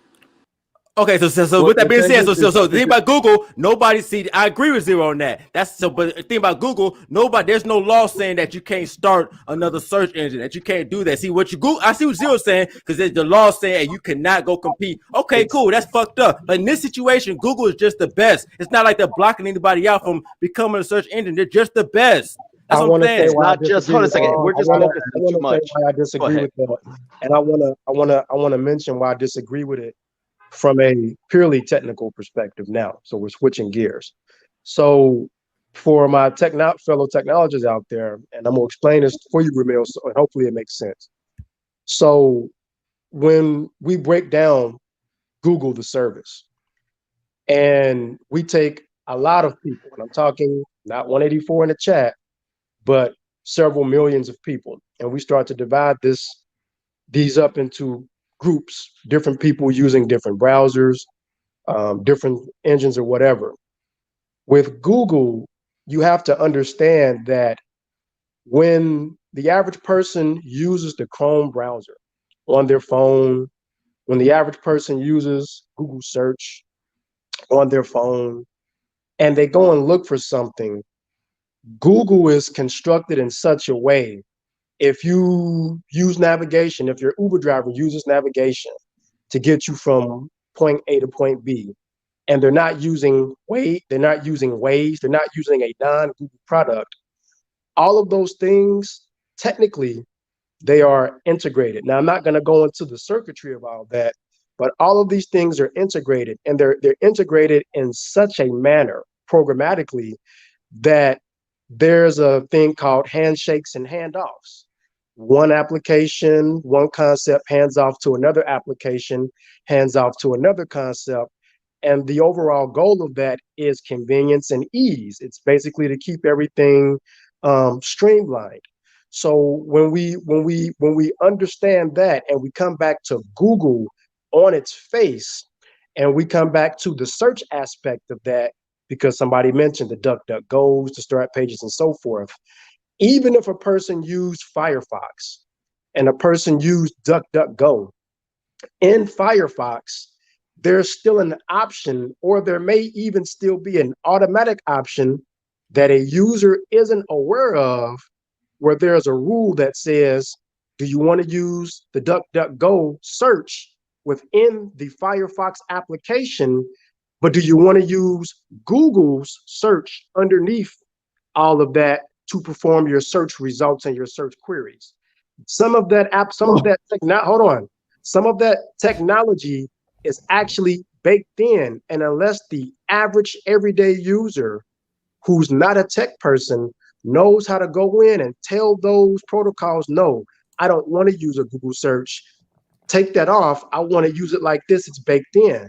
And so when we get back to the advertising aspect of it, and Google's involved, yes, on Google's platform, they control their platform. So they have the cards in their hand, the aces and the jokers, and they can run the table when it comes to how they're going to, divvy up search results or search queries based on how their system is constructed. And for the few people who might use a different alternative, yes, you're correct. There are other alternatives. Exactly. And anyone all that matters. Anyone can make a search engine. What we're saying is that the majority, Google is running the table, and because they run the table, because they're the best. That's why. No, hold up, Ramil. Wait. Hold on, real quick. Shout out to D1. Did you know this, Ramil? Did you know this? No, I didn't know that. Me neither. So that's what I'm saying. So even now, so listen now. So this again, this is another great point that supports Cyberline's point, what we was telling you earlier. Okay. Even when you think, hold on, but no. Even when you think that you're supporting another business and it may be under another name, It's something that Google has used its power to eliminate competition. Use this money to buy it up. It was that competition, though, bro. That's what you're supposed to do. Hold on, no, you're not. No, you're not. Supposed to buy them. If you could buy the company that people. Hey, Ramil, let me share this. What are we talking about here? What do you mean? Hold on a second. Ramil, we get it. Ramil, we get it. You like? What are you talking about? What do you think Shark Tank? What do you think Shark? People watch. What are you talking about here? You don't see any negative effects of having one company control everything in one market. It doesn't. It's search engine market is still open. It's another search engine. Let's remove that from the search engine market. How can you remove it? Listen. I'm talking about from a higher level of things. Do you not see anything wrong with one company controlling? Unless the government says Google can only control certain. Not Google. Let's remove Google from this equation. Let's say we're selling widgets, right? Just the principle of a monopoly in itself. Do you not see anything wrong with one company controlling the rings of one market? Do you not see anything wrong with that? Every industry has. Why are they controlling the reins? Did they become that good? Are they the leaders? Let's not get into that. You have to ask these questions because that's so vague. This is a very business. You can't just say that's a very clear-cut question. That company in a free market system, that company is doing it for a reason. But you're skirting the question over, Mill. I just ask: are there any negatives? Are there any negatives to one company controlling a market? It's negative to everything. Yes. I just have a simple question. Yes, it's negative to everything. Yes, it's negative to that. Yes. What would they be then? What would they be? Bro, Truth, wait. We got to let Jalen in here. Jalen has said anything. Then we're going to get to Carnell Black and Spiritual Hope. Before we do that, though, let me shout out to my man, Abaddon718 for the 5. Thank you, brother. Google is the best, and it stifles competition. They are not mutually exclusive positions. Stifling is to increase the bottom line is illegal. Thank you, brother. Go ahead, Jalen. It's on you, brother. Okay, so this is the first thing, is that, like I said, the issue with it is that the most valuable thing right now in the entire world is information. Data. So if you and data, so if you have droves and droves and droves of information, and 95% of the world gets their information from one group or one space. Now you see when that space, such as Twitter, such as Facebook, such as now Google, is in tandem with, let's say, the Democratic Party, let's say the Communist Party, let's say how they're in tandem with the China over there, and how they control the minds of the people. And when you look up Hunter Biden or certain situations, you can't even access that information. Yep, so great point. If the most valuable thing is information, then why would you allow that to be monopolized when there's so many other things that we block from monopolization? And then as far as being a black man in America, if you're not a multi-billionaire already, why Google doesn't have a monopoly on information, man? Hey, you said what? Google does not have information. So you're saying that Twitter? You think that Gmail? Come on, man, y'all, this is where y'all overdo it, man. You think on the internet? You're saying that Twitter and Facebook don't have a monopoly on the discourse? Are those two different? Hold on, Monopoly is one though. Mono is one. Those are two companies. Mono is one, right? Monopoly. You talking about Twitter and Facebook? That's two different. Bro, compare your search results between Bing and Google. When search Hunter Biden scandal and compare the search results between Bing and Google. Entirely different. Or even Doug. Hey, let me say something real brief. Just real brief.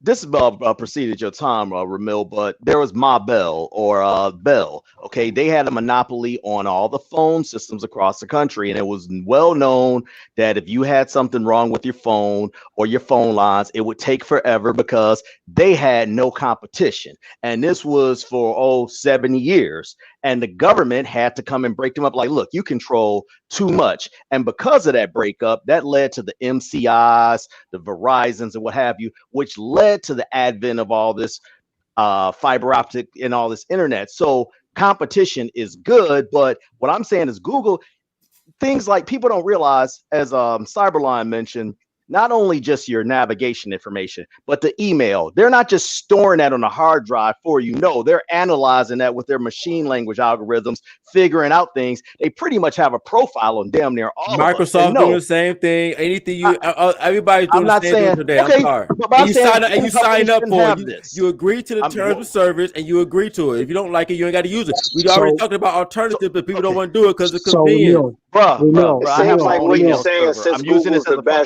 they example, have the dog. monopoly on everything. Yes, the government they had the best search engine. If they didn't, they wouldn't be on top. Nobody Exactly. stopped That you was from my creating a saying. search engine. Black men though? Hold on.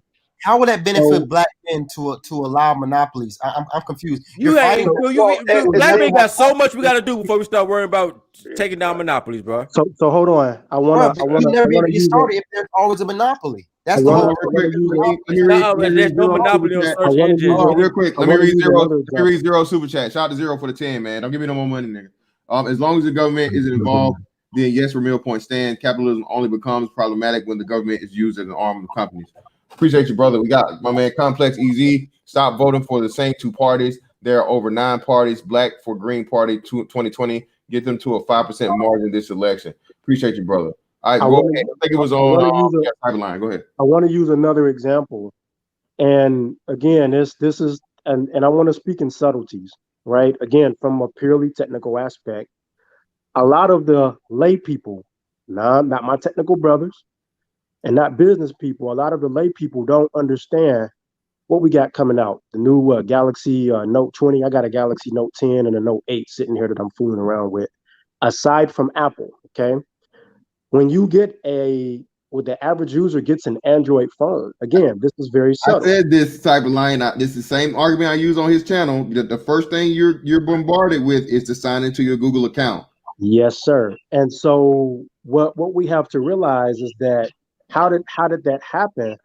Google went to a lot of the primary phone manufacturers, Samsung specifically, and what they did, they formulated a deal that allows on non-Apple devices. Non-Apple devices. Now we can't forget, some people out there are big fans of Google Pixel phones, but we're not talking about them. On non-Apple devices, Google has stock privilege in terms of the applications that run on its phone. And so just in the same way what Facebook did and what Facebook has been doing for a long time, they started off as a a social media site. And what did they do over time? They began to integrate applications one from another. And like that brother said, information, data, they began to store, consolidate, and house that. And now where we are now, when you pick up your phone, we learned that, well, Facebook began buying up companies, buying up spaces, buying up applications on the phone where they're stock. And so a lot of people running around have phones that Facebook is a stock application. And if you've got, let's say, 15 apps on your phone, Facebook is going to talk to maybe 4 or 5 of those apps. They all work in tandem. They all take that data back home to Facebook. And Cyberline. Yeah, Cyberline. And that was another big thing what me and Bro Truth were trying to bring to the table too, about the data collection and them being able to profit trillions upon trillions of dollars on storing and taking your data. Even though, to Ramil's point, Ramil's completely and totally right, and you signing up for it, but you're not getting a return on that, and them being able to make a profile on you and track your movements, your the things you like to buy, the things you like to watch, the things you dislike, the things you do like, and make a profile that they use to not only map you but people that fit your demographic and make money off of that by promoting ads to people that. Okay, so let me ask you a question though. Should you have to pay them every time you use their GPS? Say that again. Should you have to pay them every time you use their GPS? I do. I do pay them. You pay Google. How much you pay Google to use the GPS on maps? He just told you when they signed up with the contract for Samsung and it's automatically already on my phone, that they're getting paid because they have the contract. No. I'm saying how much? It's inside your bill. What about when you search? No. Should you pay Google every time? Hold on. Every time you search for something that you need information on, when they provide you the information in light speed seconds, should you have to pay for every time you do that? He already paid for it. You're saying that they should pay us.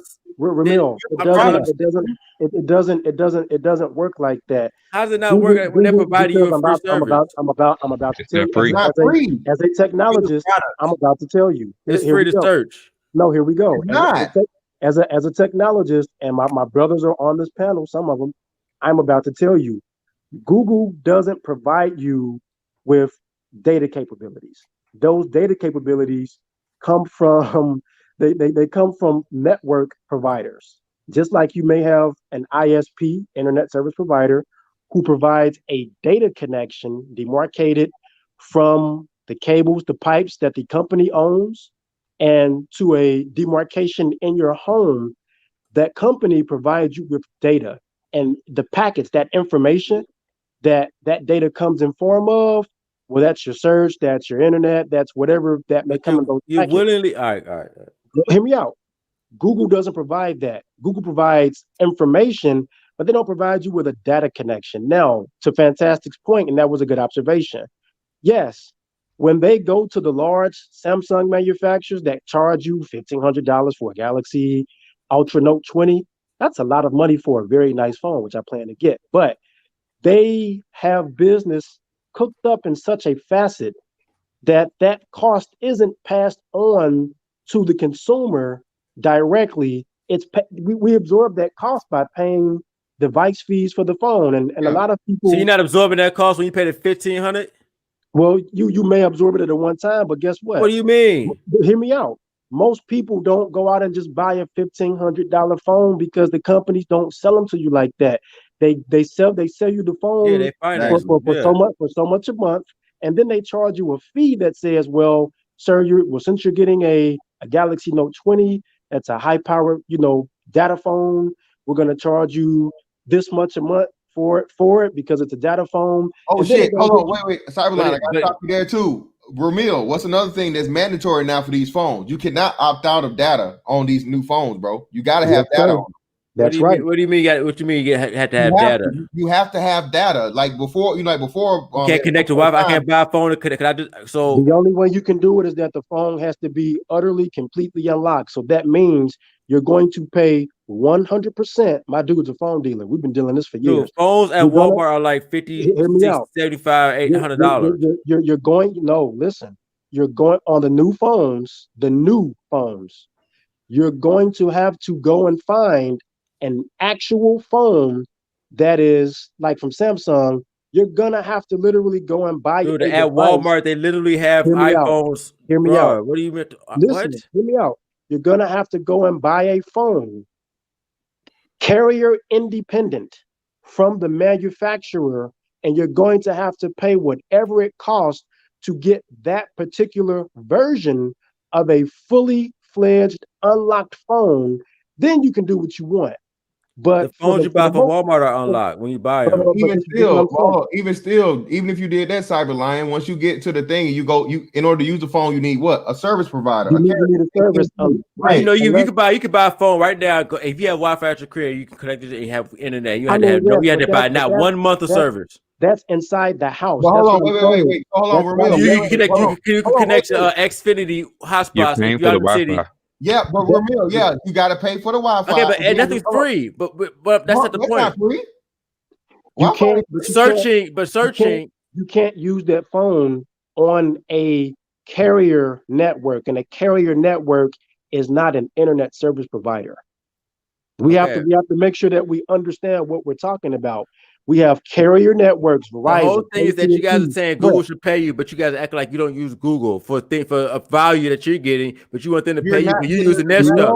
You're using their stuff. They're making hundreds of trillions of dollars off of you, bro. They're using you as don't use them. You don't have to use Google. Even if you don't listen, Ramil, I tried to tell you though, you're missing the point. Even if you don't use it, even if I didn't have a Google account, let's say I didn't have a Google account. And somehow I found a way to which I can't, to talk to you right now on this service on StreamYard without going through fucking YouTube, using like, let's say Vimeo or some other shit, right? At some point in time, bro, even if I do a search without being logged in, without having a Google account, Google's making money off of that, bro. But you searched it though. Why did you use their search? You don't have to. Why did you go to Bing? It's the search engine that everyone uses. The one that's. Why didn't you go to Bing though, bro? If you didn't have a Google account, why didn't you go to Bing in that situation? The thing is, if you have an Android phone, all your data is going to be sent to Google servers, regardless. Even if you're not using any of their services, you cannot have a Gmail. You don't have a YouTube. You can remove all the apps so long as you have a Google Play on your phone. So long as you have Google Apps on your phone, you're getting track, trace, and database by Google. Okay, so on my channel, the tech guys came and said you can get a that's phone one, without Google. that's one of the tech guys standpoints. already explained that you can get a phone. If this is such a big issue, the tech guys already said you can get a phone. Googling your phone. Yeah, so basically, you can do this. you have to take off the ROM. Yeah, you have to put on another ROM. Who owns Android, Ramil? Who owns Android? I do. I have Android. Google. No. Who owns the Android platform? And that's a part of the antitrust lawsuit as well. It's because they basically cornered the market. There's no other. But did they corner the market with help of the government? Or did they corner the market because it was just so good? Well, can I? How did they corner the market? How did they corner the market? How did they do it? Yeah, hold on. Let me read the super chat, and we got Black Carnell, and then we got Carnell Black, and then we got Spiritual Logic. We got a lot of brothers in. Let me look. Toronto, Tonto Toronto for the 5. Thank you, brother. If you don't like monopolies, then take away America's reserve currency status and split up the army up too. America, America say number one. How they number one? They do the same thing. The army's a business. Can I make one point real quick? Go ahead. All right, it's all false equivalence. Another point. It's not a false equivalent. No, it's not. That's very accurate. Hold on. Let him talk because I gotta get mine out. There's private armies, bro. What are you talking about? In Iraq, in Afghanistan, private companies were over there doing soldiers' jobs. Like for real. America's a corporation, though, right? America's a corporation, right? Competition to the army. America's a corporation, right? Like people, Look, that same applies. The army's not a monopoly, though. We got to split up our military. Let's split up our military with the rest because we're so strong. We're the number one. But the army's not a monopoly, though. Like, what can we keep it moving? Because I won't forget what I'm saying. That's not even a good point. Good one, Tata. Good one. One thing I wanted to say is that the fact that also part of the issue with Facebook, Google, things like that is not only that they have monopoly, but when there is competition. For example, Instagram. When Instagram was becoming the new thing and everybody was on Instagram instead of Facebook, Facebook utilized very manipulative tactics to stifle Instagram and basically was like, listen, you're either going to come part of us and Mark Zuckerberg said it out of his own mouth, said, or we're going to make it very hard for you. What I'm saying is that with the money, like they can do certain things that are really illegal. Bargain, bro. To force other things that like coming up competitive to fold underneath the larger monopoly, and then they really control it. That's why Instagram now, similar things, you can't comment certain things, or like somebody took away my comment on Instagram the same way they do on Facebook because it's all owned by the same thing. And they made they forced the hand of Instagram to go under using manipulative tactics. All right, what manipulative tactics? I mean, that's like. Well, he just told you, man. Like I said, listen. Zero explained it earlier with the whole net zero aspect in Microsoft, bro. That was when somebody stole somebody else's idea. It's still manipulation, man. Again, like I said, when you get into this tech aspect of it, I'm not a tech guy, man. It's certain things where they can do to where pretty much they hog up shit, man. But one of them can explain it better than I could. You hog digital. What happened with Gab? For instance, Gab was basically up and coming app alternative for Twitter. So because right ringers, people that have a political view of the world that oppose those at Google, Twitter, and Facebook, they essentially remove Gab from the Play Store. They basically strict it from the search rankings, trying to basically bury it. Okay. And if you have a power such as Google, we have 90% of the market. They can kill a business at its inception. Thank you. And Gab lost a shit ton of users because of that. Okay, and they did the same thing with Zero Hedge, a so-called white ring website. Okay, they did the same thing to what's the bitch name, Laura Loomer. You had banks literally taking money, basically kicking her off from being able to do business. Like, this is not just them just doing good business or being great. No, these are predatory fucking companies killing any competition that comes up. Okay, well, like I said, man, if they're that, I don't know. It's whose fault is it they became that good? I mean, I'm saying, I don't understand predators. I mean, look, you call it being a predator. I don't call that being a predator, man. I don't call that being predator. I call that doing what you're supposed to do in business. I can prove why that's about to go away. I can prove why that's about to go away. What environment? Vermeil, let's ask you one question. What environment would you say is conducive to, I guess, making the most money? The one we have now. Having an environment with competition, having an environment with competition, or having an environment with only. You can start a search engine. I'm gonna ask you a question, and then you can chime in. What environment would be more conducive to innovation and a good market? Obviously, the one we have market now. With competition, or a market with one company basically controlling the whole thing. The one we have, there's no one company. This is other people in the search in the industry. They're just not good enough. So let me ask a better question. Let me ask a better question, and this is not condescending to the other brother. So since we're asking the business aspect, Ramil, do you believe, based on the definition of good faith in business, do you believe that when we look at the cumulative things that Google has done, because like I said, I started my premise out with this, Google was ahead of its time in its innovation, but it became very strong.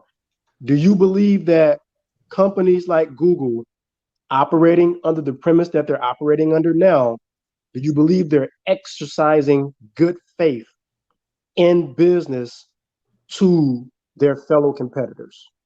You're not obligated. You're not obligated to be operating good faith to your competitors. Let me explain, because no, they're not. You don't have to have good faith to your competitors. You don't have to have. You're not obligated by law to have good faith to your competitors. Okay, I don't know what you're saying. This is let Huck go. Dog eat dog world. Yeah, let me go, because I'm gonna forget what I'm saying. I'm gonna forget what I'm saying. If that was the case, if the antitrust laws would not be in place, if that was the case, Ramil. They would not be. The United States government would not be suing the ass if they did not break some kind of law.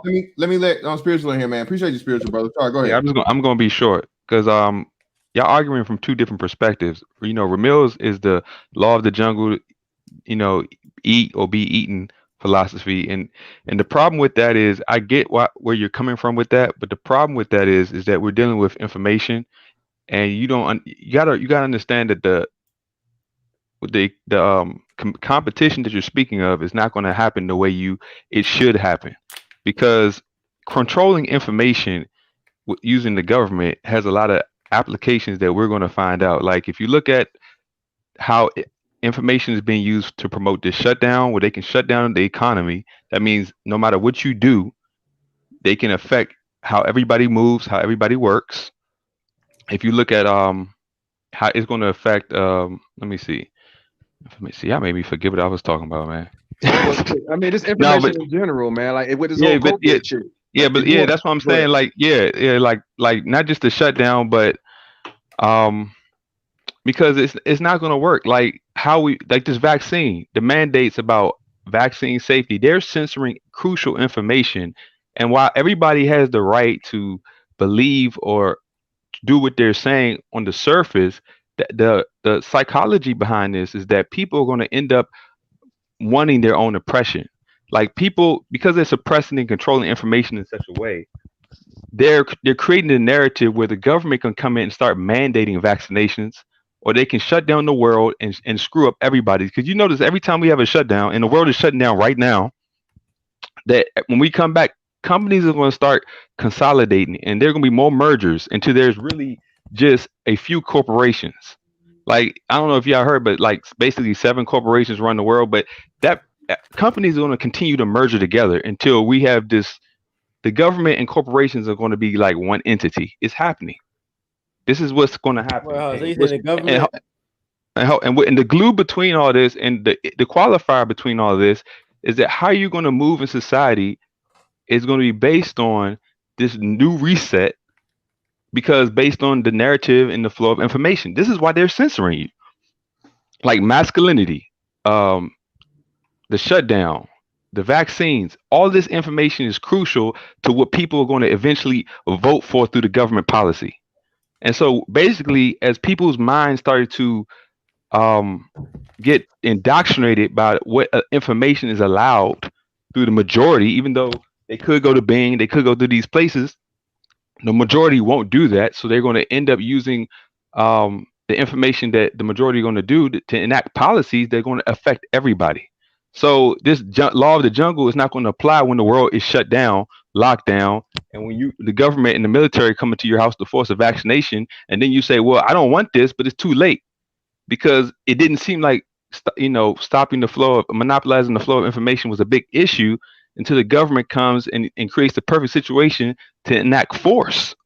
That's why this is an issue, because it creates the perfect conditions for people to beg for things through misinformation. And these corporations, Google, they're working in tandem with the government. Trump he invited all the tech people, Bezos, Google, all these, Facebook. They all been meeting. All the tech companies have been meeting in the White House during this whole pandemic, and that was orchestrated because they're controlling the flow of the narrative. You have to agree with what's going on. You have to agree that vaccinations are the only solution. You have to agree that we need to lock down, because remember, every time they lock down, businesses are shutting down. We've all seen businesses just go, and they're not coming back. And so what's going to happen is these larger companies are going to start absorbing more and more smaller entities that we use, like our distribution of food supply. Everything we use to survive are going to continue to merge into these large conglomerates. They're going to function within the government based on the narrative that everybody chooses to believe.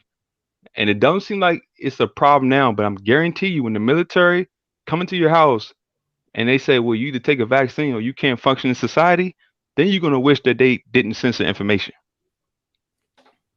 Yeah, shout out to Carnell Black again, man. Hey, don't give me no more money, nigga. For the 5. Thank you. Logic. Once it gets to that point, that's when you have your V for Vendetta. Yeah, man. Listen, again, I know Ramil ain't on the 10-4 hat shit, man. Ramil ain't on the whole aspect of it, man. But Ramil, bro, like I said, I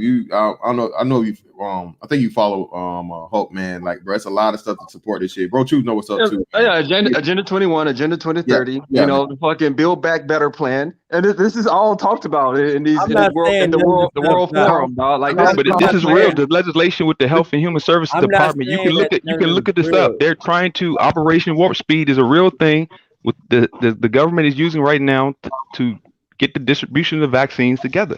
This is a real thing. What I'm saying is, if that's the case, because a lot of stuff I don't disagree with. I'm just saying, if that's the case, then I would think that guys would be taking more. If Google's like this, then nobody should be using it. Okay, especially the guys who are against it like that. If it's that serious, and if it's going to get to that point, because my thing is this: every civilization has thought they were going to see destruction in their lifetime. There's all types. No, but this is not theoretical no more. We've seen the world locked down, and it's never. Hold on, the world has never been locked down in unison like this ever in human history. Well, hold on. On top of that, bro, if you actually look and see what's happening, like especially abroad, if you look at what's going on, civil unrest in every country. Cough. China. China is an actual model. Cough. Yeah. Yes. Yeah. Exactly. China is the fucking model. China is the blueprint for the entire world. Ramil, what do you think is going to happen if the Democrats get into office? China is the blueprint for the whole. They're going to dissolve our rights. They're going to dissolve our Second Amendment right. The Democrats, go ahead, bro. Yeah. So Ramil, listen, the whole aspect of the goal, bro, of the globalists, the elites, the people that run the world. How do y'all know they go? Hold on, bro. It's in white papers, man. The law is actually being passed right now. How y'all find out? Have you ever heard of Agenda 2030 on Congress.gov, WhiteHouse.gov? Yeah, Ramil, listen. Ramil. The whole aspect of this, and again, I know this shit's far-fetched, man. I used to be in your same shoes, bro. I used to be in y'all shoes. Okay. The legislation is already real. It's already on the books. It's not even a guess. And listen, the only way you'll be able to run the government in a one world government, bro, is through communism. And China has all of the elements you need. They have a very, very large population. They have the communist government, restrictions and things they put on people. That's why I say people got to be wary of this whole social credit system thing. again, and you're seeing bits and pieces of it tried in American culture. The whole cancel culture aspect of it, cancel culture, and them monitoring the speech of people is just a downgrade of what they're doing over in China. In China, you don't have a right to give your opinion outside of what the opinion the government gives you. So what you do is you let the people become the government. You let the people impose their own curtailed speech. Shout out to Zero. So people are going to have everybody's going to get the same. Because the information we're getting, is it come from the government or does it come from other people? I mean, I think government. we got a lot of independent I have it on media. my site. We have a lot of independent media in today's world that dispels news and information all over, and there's many different opinions out here. I don't trust the media. No, I get not everything really, from the government site. From a mainstream media perspective, even the mainstream media's being centralized to a degree. Not even just YouTube. I mean, bro, like it's different types only of opposing view you have from a mainstream point of view. Mainstream's actually going down. Every other fucking mainstream. People come here for the news to see us from. I mean, what do we dog like mainstream news? All that stuff is declining. People are actually going to other sources because they don't trust them things no more because it is being centralized. I mean, the barriers are actually being torn down. But Ramil, exactly. Ramil, who is that though? That's the vast minority. We're actually going away from the what you guys talking about. Ramil, that's the minority of people. The very few people of that believe and understand about big government and government trying to control certain things. The why you shouldn't fucking be a mask. Just put on the mask, wear the mask mandates and all this shit. Why people don't even understand why you shouldn't want to have another forced fucking government lockdown. But people are afraid of a disease again that is not even deadly. Okay, it is not amassed more deaths than anywhere where they told us. They purposely scared the public into this thing so you could give up your freedom to the government. Okay, had you told people the reality of what's going on now and the 0.000 whatever percent of deaths that this disease was going to cause versus the people that were infected, no, they would have never allowed this shit to happen about being locked down and so on and so forth. But what do? What you do, bro, is you tell the people, oh, everybody's gonna die. 2 million people is gonna fucking die from this shit within a year's time. And lo and behold, when it don't happen, we fucked up. But yeah, who said that though? Who said that originally? To get everybody, the fucking virologists and the fucking doctors. So once I got that, the media. You know what I'm saying? That falls on because they're the doctors, right? And the media just relayed the message from the doctors, right? No, government regulated institutions. These are government regulated institutions. Okay, I'm just saying, like, I understand, but I just know everything's a business, and there's a hot topic, and people got paid a lot more money to cover that stuff. Just like people got to pay a lot more money to label deaths as corona. I mean, people gonna make money, and you follow the money. Follow the money. But the law of the jungle is going. The law of the jungle is going to fall flat. The law of the jungle is going to fall flat when you can't control basic agency in your life, and that's what's going to happen. That's what is happening. That's why people are protesting around the world right now. Protesting around the world because this lockdown and this shutdown, these restrictions are affecting people's daily lives. So the great economic reset, it actually comes down to this. They want to control every single living being on this earth, especially humans. Okay. And they're going to do this. They're going to do this through the use of a vaccine-based passport system. Okay. They already are implementing this off in Australia. They already are talks and putting this in place in the UK. There's already bills on the books in the United States. Okay.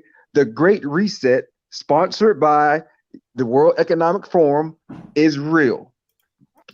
UN Plan 2020 is real. Okay.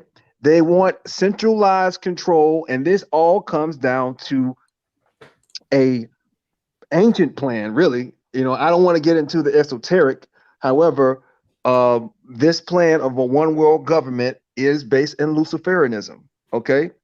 This is a one world plan to centralize all religions. What is it saying? What is the Great Reset? What is it actually? What does the plan say? Like, what is the actual Well, the plan is actually a So lot. basically, we're living through it right now. It could be an economic. It could be an economic reset. They're shutting businesses down for a reason. Scroll down.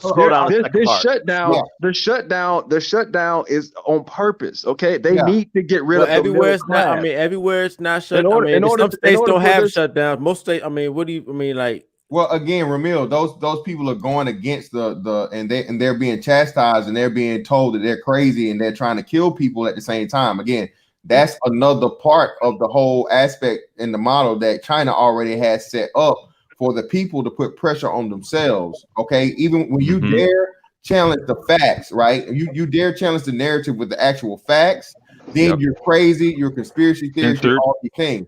Again, Florida has been going open. Florida and Georgia have been open up the longest. Florida has had children going back to school the whole time since the beginning of the year. You know how many deaths there's been for children in Florida as far as school deaths and COVID for children? 0, bro. You know what I mean? So that what is the great? You compare that place like El Paso. El Paso is basically they've gone completely the opposite, like straight up. They've basically got to a point where people can't even leave like 5 miles of their house, bro. Right. And look what's going on in California and New York. They're going back into lockdown. So this is all happening because I'm looking at the Great Reset, and then looking by the left. This is driven by the Great Reset. Seems to be something they're trying to push and scale up and initiate and accelerate entrepreneurship. That's what I'm saying. Right now, they locking down. They're locking down the world so they can reopen the world. And if you don't do what they say, you don't participate in society. That's not what it's saying, though. It's saying, Ramil, listen, brother. This is the first time you seeing this, man. I'm just reading it. I know how to read. I know you know how to read. I know you know how to read, but I'm not saying that you don't. What I'm getting to is you have to actually look at what these people are saying and what they have been rolling out. You can't just look at this website. Oh, this what they say. You pull up the website. You put it. You have to look into what's behind this, Ramil. It's stuff between the lines. Let me read it real quick. Yeah, like straight up. That's what I'm saying. Read between the lines. All right, there's an urgent need for global stakeholders to cooperate in simultaneously managing the direct consequences of the COVID-19 crisis to improve the state of the World Economic Forum is starting the Great Reset Initiative. So the issue and problem you should have with this is, again, man, we know that the COVID-19 was not truly a crisis, bro. It's just a regular disease that came up. Economically, it was biologically I agree, but economically, I would say that it was we made it, whether artificial or not, it was an economic crisis. Hold up, Ramil, stop right there. And that's the great point. Listen, this was by design, bro. And Hope hit it on the head. For the first time in history, bro, you've never had a global multinational shutdown simulaneously. So what does that tell you? This reset, they're killing off the middle class. They're killing off small businesses, bro. Yeah, worldwide. They're killing off small. Why do they give money? Why are they trying to give more money to small businesses? But bro, the only way that you can actually control the population is to do. Why did they give more money to small? Why did they give money to small businesses? But honestly, that shit is not working, bro. People are still shutting their doors. Small businesses, the money they got for PPP and all that shit, dog, that shit gone. It's done. It's over with, and they still don't have customers coming in like that. Okay, so why? There's still a shit ton of people that are out of work because the government has clamped down on them doing business. Same thing in New York. There's stores and restaurants they had to shut their doors. They've been open for fucking years because guess what? Cuomo and the fucking governor, they won't let them work. They won't let them do business. They shut them down again. So why it is a plan that's coming from the left primarily, bro. Okay. But go ahead, man. Okay, so job growth seems to be, you know what I'm saying, why is it going up? Bruh, I'm trying to tell you, don't believe it. So I'm not believing the hype. I'm believing the market is crashing as we speak, my nigga. But the past couple of months, the number of jobs is going up. Bro, listen, Ramil, when I tell you, after this election cycle's over, man, this economy is in for it, my nigga. I'm trying to tell you, the only reason that we see the market going up as it is because the Federal Reserve has been backing all of these fucking securitized loans. Yep. The Fed has been backing the mortgage fucking market. The Fed has been backing the fucking pension market. The Feds has been backing money markets, dog. As soon as the Fed stop pumping all this money into the market, bro, that's when the fucking the mass is going to be ripped off. The entire economy is on life support right now, bro. You have people not being able to pay their rent. You have companies that have moved out of fucking office buildings. You have empty ass downtown centers. They're not making money like that, bro. And a lot of these collateralized loans have been packaged, right, as grade A investments. So you have grade A investments that these fucking pension funds and all these money marketers and all these 401k plans have been invested in. Guess what? These businesses are no longer paying those loans. So these loans are just like back in 2008 What when businesses? You just say it's not a vague stuff. Like, bro, like no. the numbers are What I'm going getting up, to is man. that I can put them these up, bro. The loans, numbers are going up for the bro. economy. Listen. Stock market. Listen. All right. The commercial loans, okay, like the companies that actually rent spaces and had people working inside the office buildings, right? These commercial loans were packaged up and securitized, right? Grade A investments. We have Verizon, we have fucking Microsoft that own office space. They're going to continue paying rent in these places. That's no longer occurring, right? As soon as COVID hit, all these companies, they don't need these spaces anymore because everyone's working from home now. But guess what? All of these loans are packaged up and securitized, and they're actually being invested in by these bankers. They've been invested in by 401k managers and shit. So you have a shit ton of people saying, "Oh, these are grade A investments," but they're no longer secure. They're no longer secure because these companies are no longer paying these fucking paying rent at these places.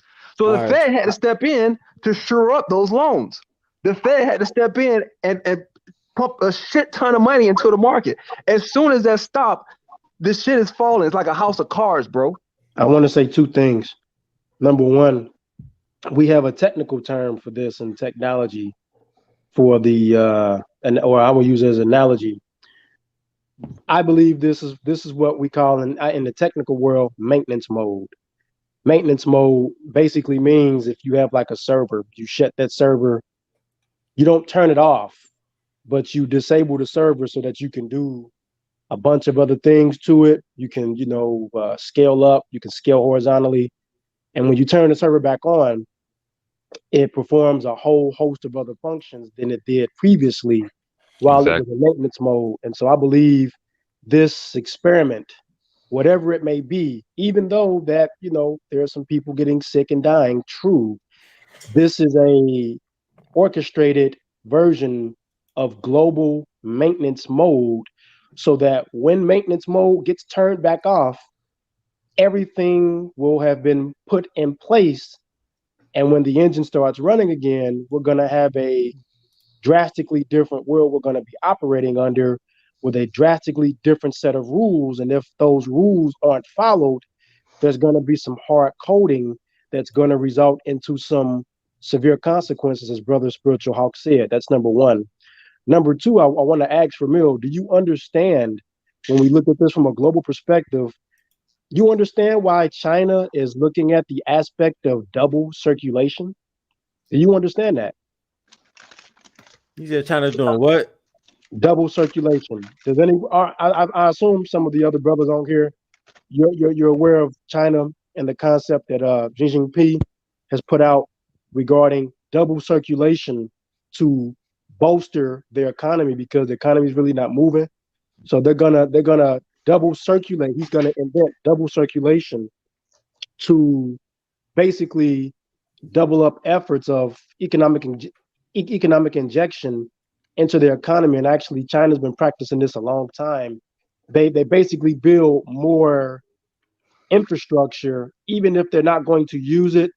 They build out additional infrastructure so that they can charge rates and charge bills to that infrastructure to provide jobs or to provide economic stimulus to say, well, this is what we're done, and they provide the justification to do that actual injection, and he's actually making it a law where they can do it again, and so that is reflective of the world economy, because the train really isn't moving on the tracks like people think it is, and I'm a little bit surprised if you can tell me what sectors of the economy is moving, brother. I will be I would be hard pressed to know, because I've lost $10,000 in investments across the board. That's your personal shit, the medical field. Well, hold on, just hear me out.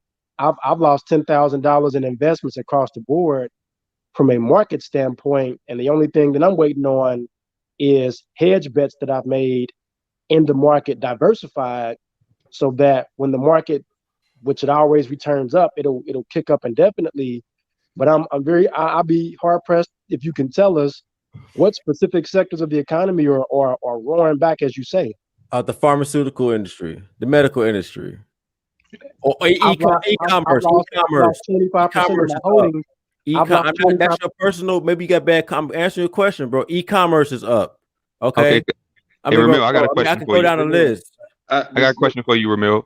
So, Dr. Fauci, shipping industries up. I mean, come on now. Are we serious? Ramil, here's the thing. No, it's not. It's like for real. From previous years, shipping is Amazon shipping. Is Amazon shipping? But that's what I'm telling you. It's one company, bro. We're talking about global. We talk about from a global level. But let me ask. I can put this in a situation. You can't just look at Amazon and say, "Oh yeah, the economy's doing good." Like, I didn't say the economy. He asked me what industries was up. I was answering his question. The medical industry, pharmaceutical industry.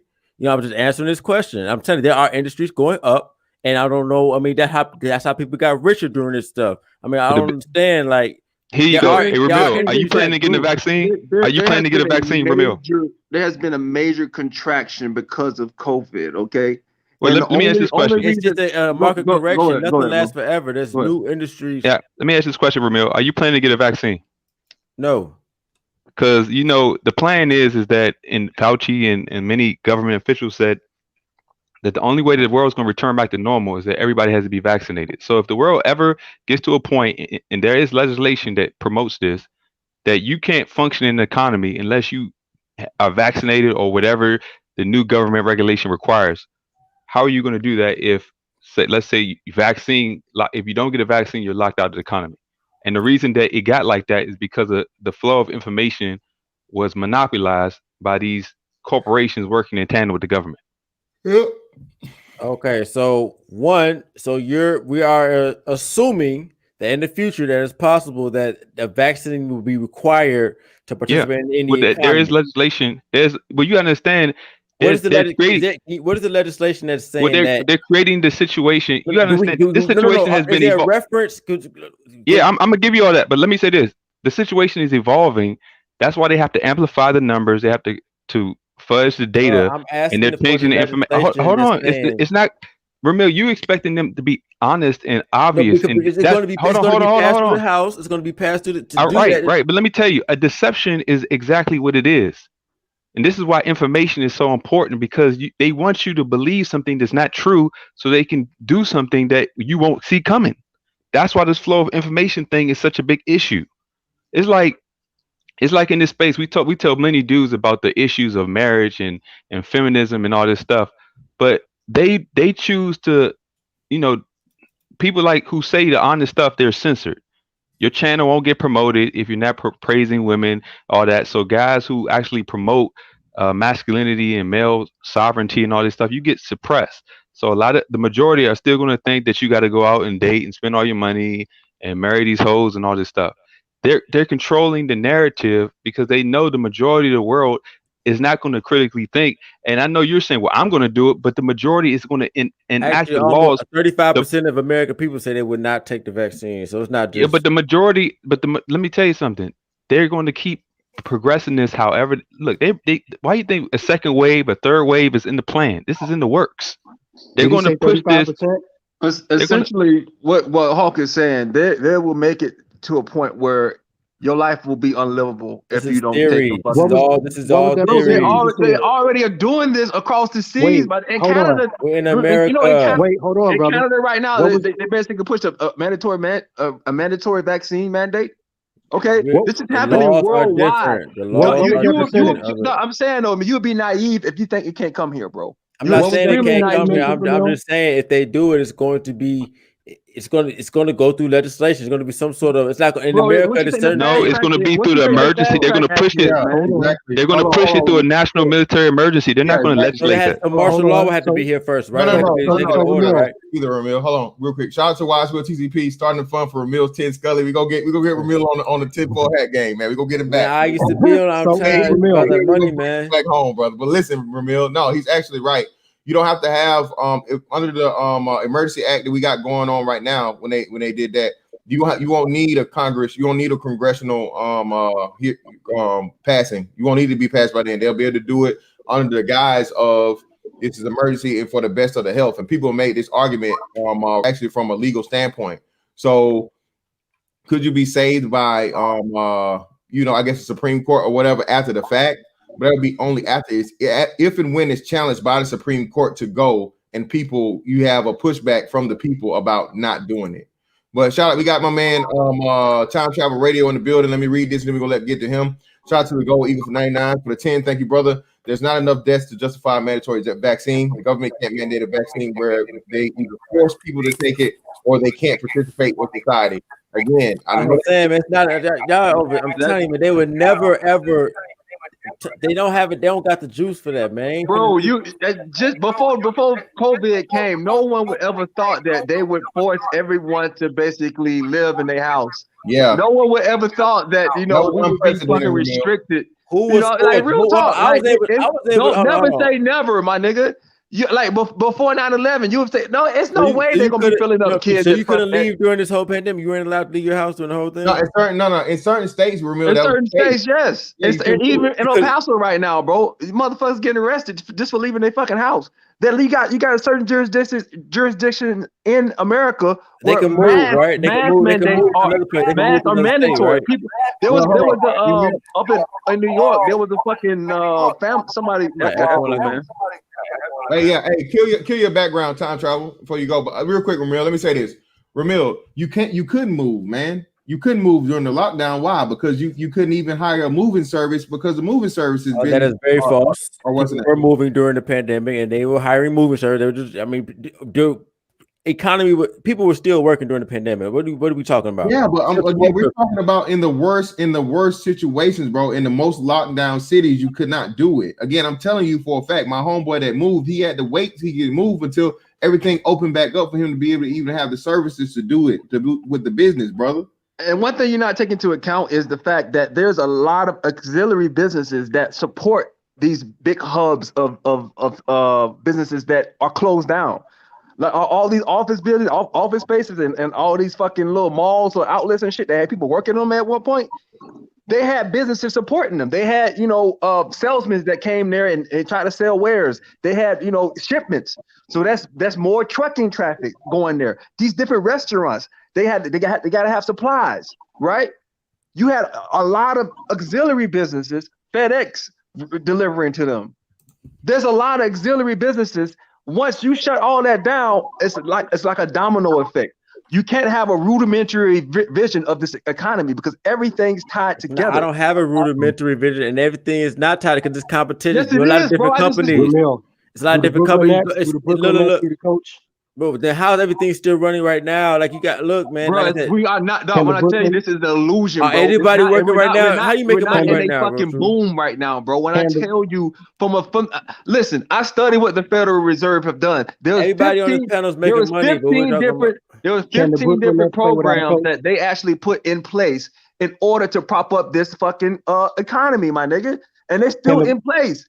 When I tell you why is the job growth going? Why is the job numbers going up? Ramil, when I tell you, once the Federal Reserve, why is the job numbers going up? Programs, it's over. It's the wrap, bro. Why is the job numbers going up? Why is the job numbers going up? Hold on, real quick. Shout out to Demetrius Parham for the 5. Thank you, brother. Talk to people in other countries, Ramil. Some of this info is just wrong. Yeah. Can the Brooklyn Nets play without a coach, Ramil? You said what? Can the team play without a coach? Does a team need a coach, or can they play without a coach? It depends on the team. That's all I wanted to hear, my brother. Now, shout out to Tonto from Toronto. Tonto from Toronto, brother. What's up? Yo, what up? Fantastic. First of all, I want to commend everybody. I love these type of conversations where black men are talking about some progressive stuff for once, all the time. Anyway, First of all, so Mr. Fantastic, my fellow Trump supporter, how come you guys are getting at the corporations right now, man? Come on, what's up with that? You got because here's the thing. Here's the thing. The breakup of companies and the breaking down of everything that you guys want to do. That's a liberal mindset. The liberals hate having any sort of quote unquote monopoly. They want to make everything fair and give the 8th place ribbon to people. You guys don't want that. Trust me. You guys want to maintain power because your country is modeled after that same monopoly standard, and your businesses do the same thing. What's happened is you guys are, I believe, and this is a question, I'm not making no assumptions. I believe you guys are confusing monopolies with ecosystem. What do I mean? Amazon has created an ecosystem. That's one company. You walk up to a house, the Ring doorbell is owned by Amazon. You go into the house, you put that Fire Stick in the TV, owned by Amazon. You go on Amazon, you watch videos, you listen to music on Amazon, you order packages on Amazon.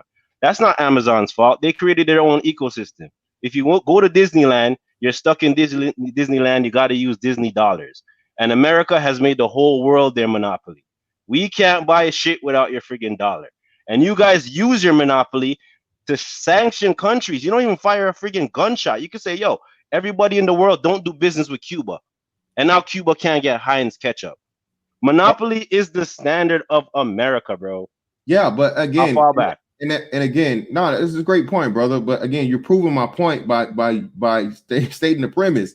Listen, I'm not saying that from a global standpoint or a national standpoint, that's the way. That's actually good because it saves wars.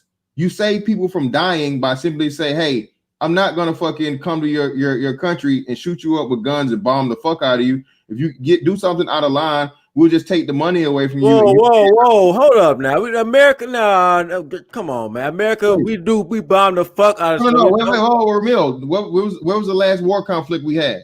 But you said bombing too, bro. We killed and come on, though. But that's what I'm saying, Ramil. Again, wait, Ramil, that's what I'm saying. Again, with this president and his foreign policy is no wars. So what he did is he replaced the fucking gun and the bomb with dollars and cents. He just takes away the fucking money. That's a whole lot safer on everybody. Yeah, one thing you kind of inaccurate on that. Let me just back it up. Let me just ask one question. Always killing some. I mean, come on. Hey. Trump has dropped more drone bombs than Obama, man. Like since he's been in office. So that is you know his Trump's drone program has been quite extensive. It's still a continuation. It's a continuation of what Operation Inherent Resolve or whatever. There's still shit from going from that was left over from like the Obama administration. That's right. New. That's from Barack Obama. Barack Obama had more drone strikes than anybody. You see what he did to Gaddafi, so that's one. You seen Bin Laden, that's two. And these are major people. These not small time people. Doing it. It's the government. America's still doing it to enforce its monopoly. Either whoever's dropping the bombs, that same thing they're doing. Say it could be applied to Google. Like, look, man, it's gonna be. Look, somebody gonna be on top. They're on top for a reason. Yeah. Google. Nobody can fuck with Google on the search and the stuff, bro. They tried it. They can't do it. That's because they work with communist China. I mean, the Chinese already have a full dystopia right now as we speak. So that like Fantastic said earlier, they are the blueprint. They are the prime model, and America following it. Yep. So when the NBA bought the what was it? The ABA? That was a monopoly. They got Dr. J from it. They consolidated all those teams. Now we have a great one league. And now you guys are trying to take players from all. That's not a monopoly. Hold on, Tonto, you got to get a full context. When the NBA bought the ABA, that was a merger more so than a buyout. They both were struggling. They both could not survive without the other. So that was a mutual benefit. The ABA dissolved, but a lot of the ABA players were able to do what? They were able to come over to the NBA and get jobs. Not all of them, but a lot of them. You were able to make the cut. So your analogy actually helps my point because that's a better business practice as to where, someone gets bought out, but it's because it was the benefit of both of the fucking situations. That's not the case with Google. Google is strong-arming motherfuckers. When they buy it out, they get the benefit of money. When Google buys you out, you get the benefit of money. No, you don't. No. Again, they buy you out. You get paid for your business. So again, no, depending. Like Google bought Waze or whatever. They got paid. They got billions of dollars for that. Yeah. So hold on. That's what I'm saying. So look, Ramil, that's one situation as to where you get bought out. But go back to what Zero was talking about and Bro Truth and what we're telling you, and Cyberline was telling you. At a certain point, man, it's just a point of what, oh, we don't really want to buy you out or whatever, or we already got something covering that. So what we'll do is we'll box you out. We won't allow you to do certain things, and even more so. How do they not allow somebody? I mean, unless they do thievery, because Zero's example was based on thievery. Zero said they take your ID and they add it. Yeah, but it's not just thievery. Listen. Because that's not Zero's example, and that's a whole nother. Well, no. That was just one part of his entire example. That wasn't the whole of it. Listen, what you can do then is you can just repurpose something that you already have, and you're dabbling into something else, like navigation, right?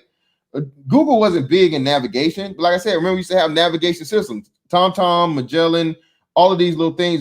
Garmin, the things you actually use. But what did they do? Again, once you acquired so much of the fucking thing, they literally commandeered the whole navigational fucking aspect of it. That's where your GPS now is what? You don't buy GPS systems no more. Your GPS system is your phone. You see what I'm saying? So that they get that information from the satellites, right? From the satellites, they get that navigation information from. No, they use what's called the Google aggregator. So I'll give you a short example. I was deciding, I visited a country and I toyed with the idea, still kind of am toying with it. I toyed with the idea in this particular country, won't say where, but I wanted to design my own Uber rideshare app, which is not a very small task to do. And what I ended up looking into, I ended up looking at some of the white papers on how Uber and Lyft were designed. And what I ended up coming across was, in the architectural aspect, part of what allows Uber and Lyft to function the way that it does is they have to have what's called it's complex, but you have to have what's called an aggregator. And part of that aggregator pulls its data from a GPS, a global positioning system mapping source. Google has created they have their own type of aggregator where they're able to basically, what they did, they took the whole world, like a flat version of the map, and they turned it into a sphere, and they broke that sphere into several different little pixels, if you will, little blocks. And each one of those blocks have several other blocks, and each block has several other blocks. It goes on and on and on. That way, they're able to pinpoint any particular point of latitude or longitude anywhere in the world at any time. Is Google the only person who can create an aggregator? Yes. Why is that? Hear me out. Their aggregator is the aggregator that's used in 99% of GPS technology. So what were people using before the Google, before the aggregator? How would it navigate? You had contracts like independent people like Garmin, Magellan. How did they get the map system working before the aggregator? How did the GPS? Because there were GPS before then, right? So what were they using to access the satellite? They used the current technology that they had. What Google did is Google basically took models of all of that and they consolidated it into one specific full-fledged application. That's what they did. So nobody else can replicate. Nobody else can do the same thing. Have the money. They don't have the money to be able to do it, bro. They don't have the money. Right. I don't think the money. I think the money. I don't think the money is the issue. Data. Google owns the data that runs atop and throughout the aggregator. So let's say a Fantastic had $1 trillion. But Google created it though, right? You said Google created it though. They did. I'm about to tell you. So if they created, they have every right to own what they create. I mean, they do. And that's all I'm saying, brother. How you gonna tell that they created the joint? You got to share this, but you created it though from scratch, but you got to share it. I mean, I just don't understand this. What are we doing here? Do we want to live in a free market, or do we want to just have to make people be innovative and just share what they build? Ramil, it becomes a problem when Google says, well, if Fantastic has $1 billion and he says Cyberline and Zero, can you guys build an aggregator so we can create a different type of application to serve the public? And me and Zero say, yeah, sure we can. Give us about 2 years. We'll come up with something. At the end of 2 years, we present Fantastic with a fully fledged functional model of what he asked us to produce. Now, the problem comes when we go to say, okay, we're going to build this. And Google says, well, we kind of like own all of the data coming through the satellites via our aggregator. And so how do you own? Hear me out. We're either going to charge you a fee that's so high, a cost, an entry cost that's so high that Fantastic, as a multi-billionaire, is going to say, well, I'm not going to pay for that. Or Google is going to say something such as, well, you can use it, but we're going to tamper down features of your product so that it doesn't work streamlined alongside of ours. That's when it becomes a problem. That's when the monopoly. I thought the purpose has that you to be paid broken those up. people, the purpose that you paid those people for to create the app was that you didn't have to go to Google. I thought you said you're going to pay somebody billions of dollars to create the aggregator. Why are you going to? I thought it was the purpose of you paying them the billions of dollars, because you're saying that Google. You keep saying Google has a monopoly on data and all the other stuff. But They do. again, but then there's also other forms of competition within every industry that they're in, a search engine included. So why does Google? So okay, that's a good They're point. just better. That's what it is. They're better. Hold on. That's So let me really ask what you it this is. question. So that may be a point, but Ramil, I have to ask, if that's the case, brother, why doesn't Google simply just it's just like the whole deal with give it electronic away? cars. Ramil, No, it's not that this is better. Ramil, they got their start from the intelligence agencies, okay? The Google was founded by the fucking CIA, okay? Okay, they got most of their money through the intelligence agency, through Project Keyhole, and through when I tell you they have ties to the intelligence agency. If it wasn't for the CIA, you say they was are they founded by the CIA, or do they have ties? It's just two. Are they found? You saying Google was founded by the CIA? Bro, That's what you just said. That's what you're saying. Why is Google suing Uber? Hold on. I said hold on. Clear. You said Google. Okay, let's clear this up. I don't want to miss words. Okay, let's get this. Okay. If the CIA heavily invested into Google at a startup, now, I don't want to say they found it. That's an incorrect statement. I take that back. However, at the inception of Google, the CIA and the NSA played major roles. What's wrong with that? Through an investment firm. Okay. What's wrong with that? So, dude, I'm trying to lay down. I'm trying to lay down a premise that they're not just some great company that just came out of nowhere and they just built this up. No, okay. We directly sponsor them through the intelligence. Even to this day, they actually work hand in hand. They have a program where they actually are using our data, using all of the aggregate data to basically be able to predict the future. But not just yours. I can't remember the name of the project, but they're working hand in hand with the CIA on this. But Huawei is doing the same thing, but with China, so it doesn't make a difference. Look, man. Look, I don't see. Look, Google founders have. I'm not seeing this link with. Like I said, man, it seems like these two motherfucking white dudes, all right, who went to Stanford, and they were. I'm not saying you're not. I'm just saying like. Remember, can I just say like stuff like this got to be like. It's like a lot of stuff is getting thrown out a lot of time. Like Google is a great company. It was built up and it still is the best search engine. That's why we're using it now. So I'm saying it's not like the government just propelled this. No, the Google's on top because they're better. They provide a better service. Yeah, Google's a great company, and if they're listening to this, please don't do nothing to Mr. Fantastic. It's a great page. You're damn sure they're listening right now. What? How much sense did that make? You gotta talk about that. Google's so bad. We've been using this joint. Come on, man. Again, we're actually why you bullshitting though. Listen, that's one of the parts and one of the reasons they're being.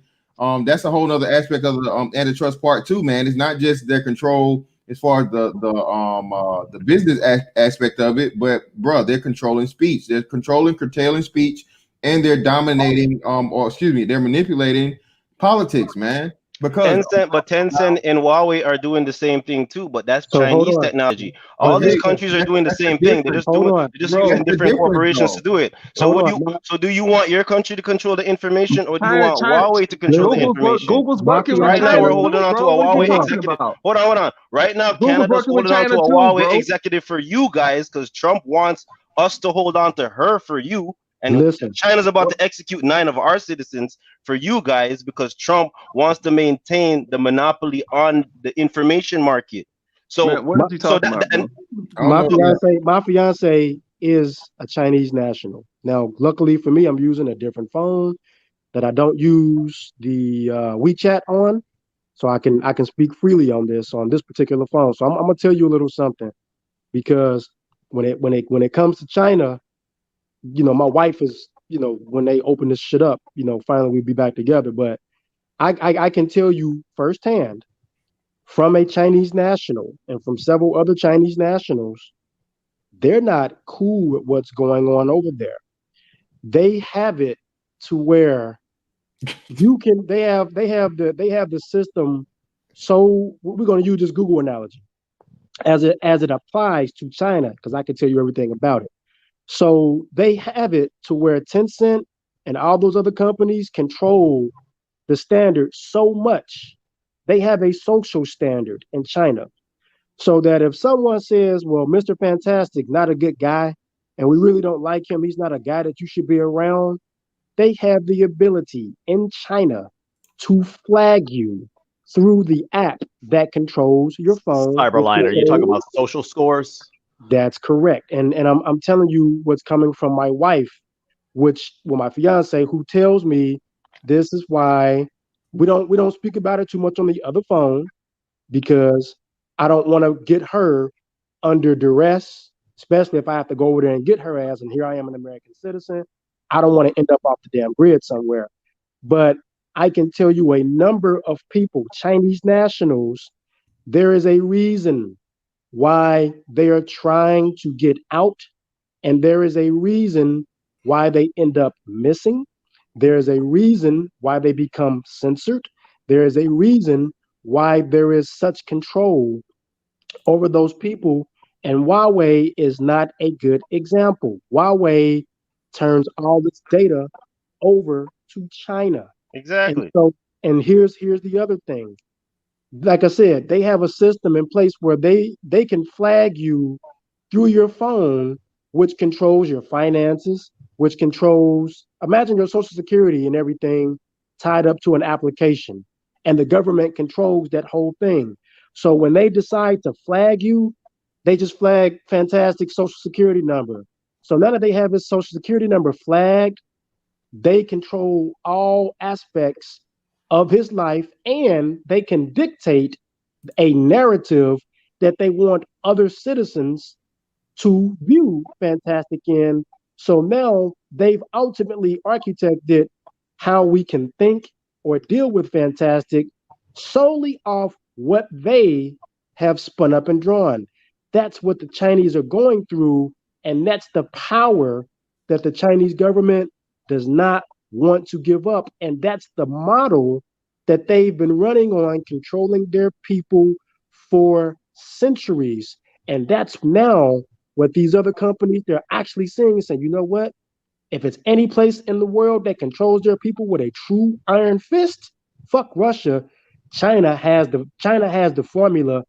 We need to implement that shit.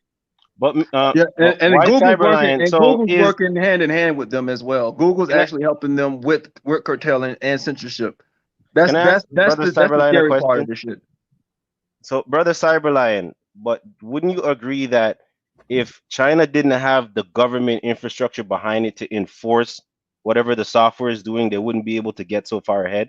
Like Google could do whatever they want, but you Americans, you guys got Constitution on top of Constitution, different state laws, and a lot of you guys are strapped. Like China doesn't have that infrastructure. Remember, they went from farm people. With China, it's not with China. See, this is what my fiance told me, and this is one thing she made me very well aware of. She made me aware of the Chinese mindset, and somebody mentioned media.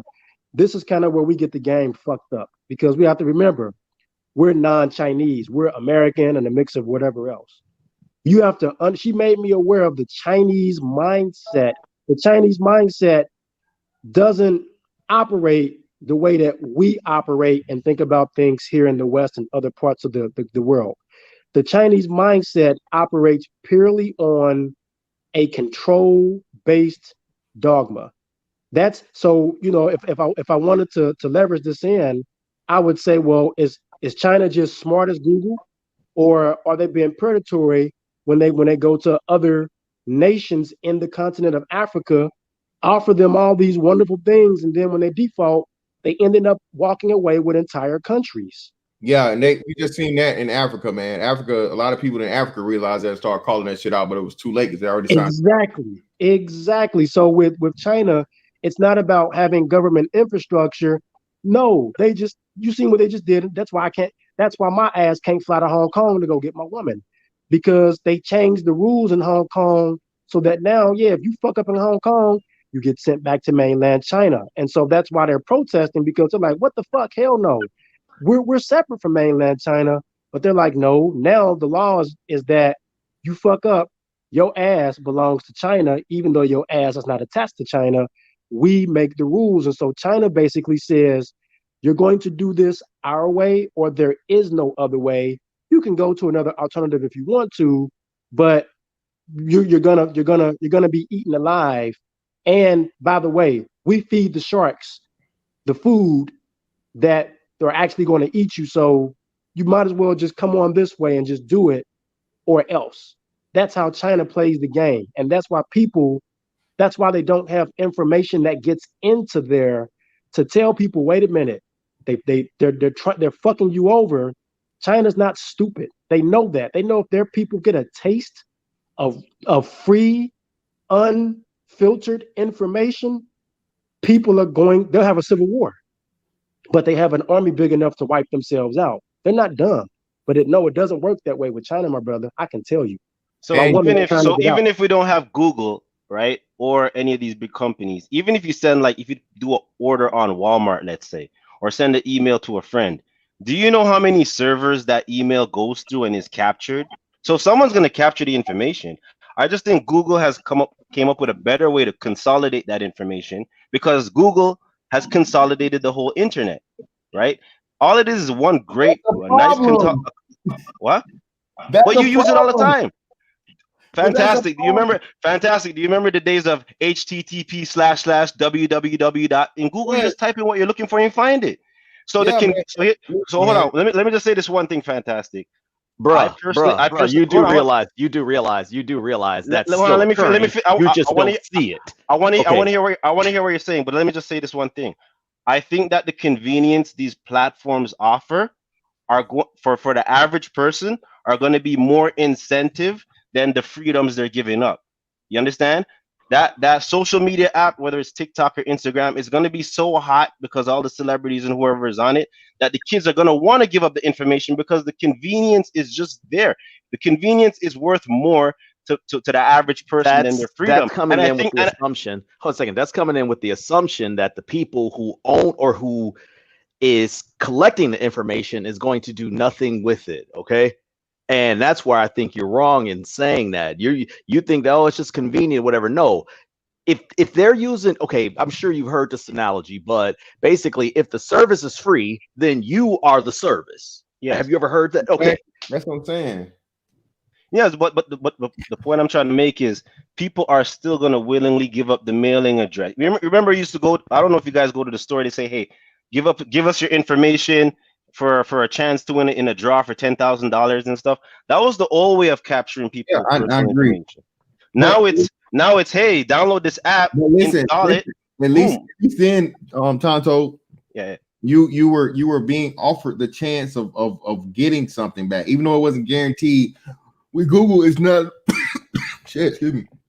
With Google, there's no return at all, and you're literally doing the opposite, and you're making them billions upon billions of dollars. That's the problem. But people are still going to participate. I mean, if Swiss Beats is holding verses on IG, everyone has to be on IG or Apple, whoever, to watch it. You gotta. I gotta what? You got to stop using these celebrities, because that's exactly how they're using it to get the public here. But that's what I'm saying. I'm not backing it. I'm saying the convenience of using these platforms makes it easier for people. If you say, hey, listen, if the NBA says, listen, we're gonna pull all the NBA games from national television and put it all on League Pass. Now you got to buy a League Pass. But in order to get League Pass, you got to get an Android app to watch the basketball games. Some people love basketball so much that they will sacrifice their personal information to access the platform. That's what I'm saying. I'm not for it. I'm just saying the incentive of participating is more than people's personal information. That's all I'm saying. That's where it gets unethical, man. And you get into the antitrust aspect of it, because you're really not a choice. You're saying it's a choice, but it's not a choice. It's not a choice that's unrealistic. Like Cyberline said it best, man. Hey, fucking do what we say do or go swim with the sharks, motherfucker. Is that really a choice? No, it's not a choice at all. And that's what's happening in this whole Google aspect, bro. You don't have a choice. It's like use us or use some shit that doesn't have the pool we have, doesn't have the data we have, doesn't have the influence we have, doesn't have any of the shit that we motherfucking have. You got to go out of your way to find it. This is not gonna happen. And like I said, man, I would say it's you're trying to advertise your website. Are you trying to get ranking on a search engine? You niggas ain't using Bing like that. Your business, and if Google decides to basically manipulate the algorithm to where your website doesn't show up, you are being directly affected by their malicious attempts to squash you out.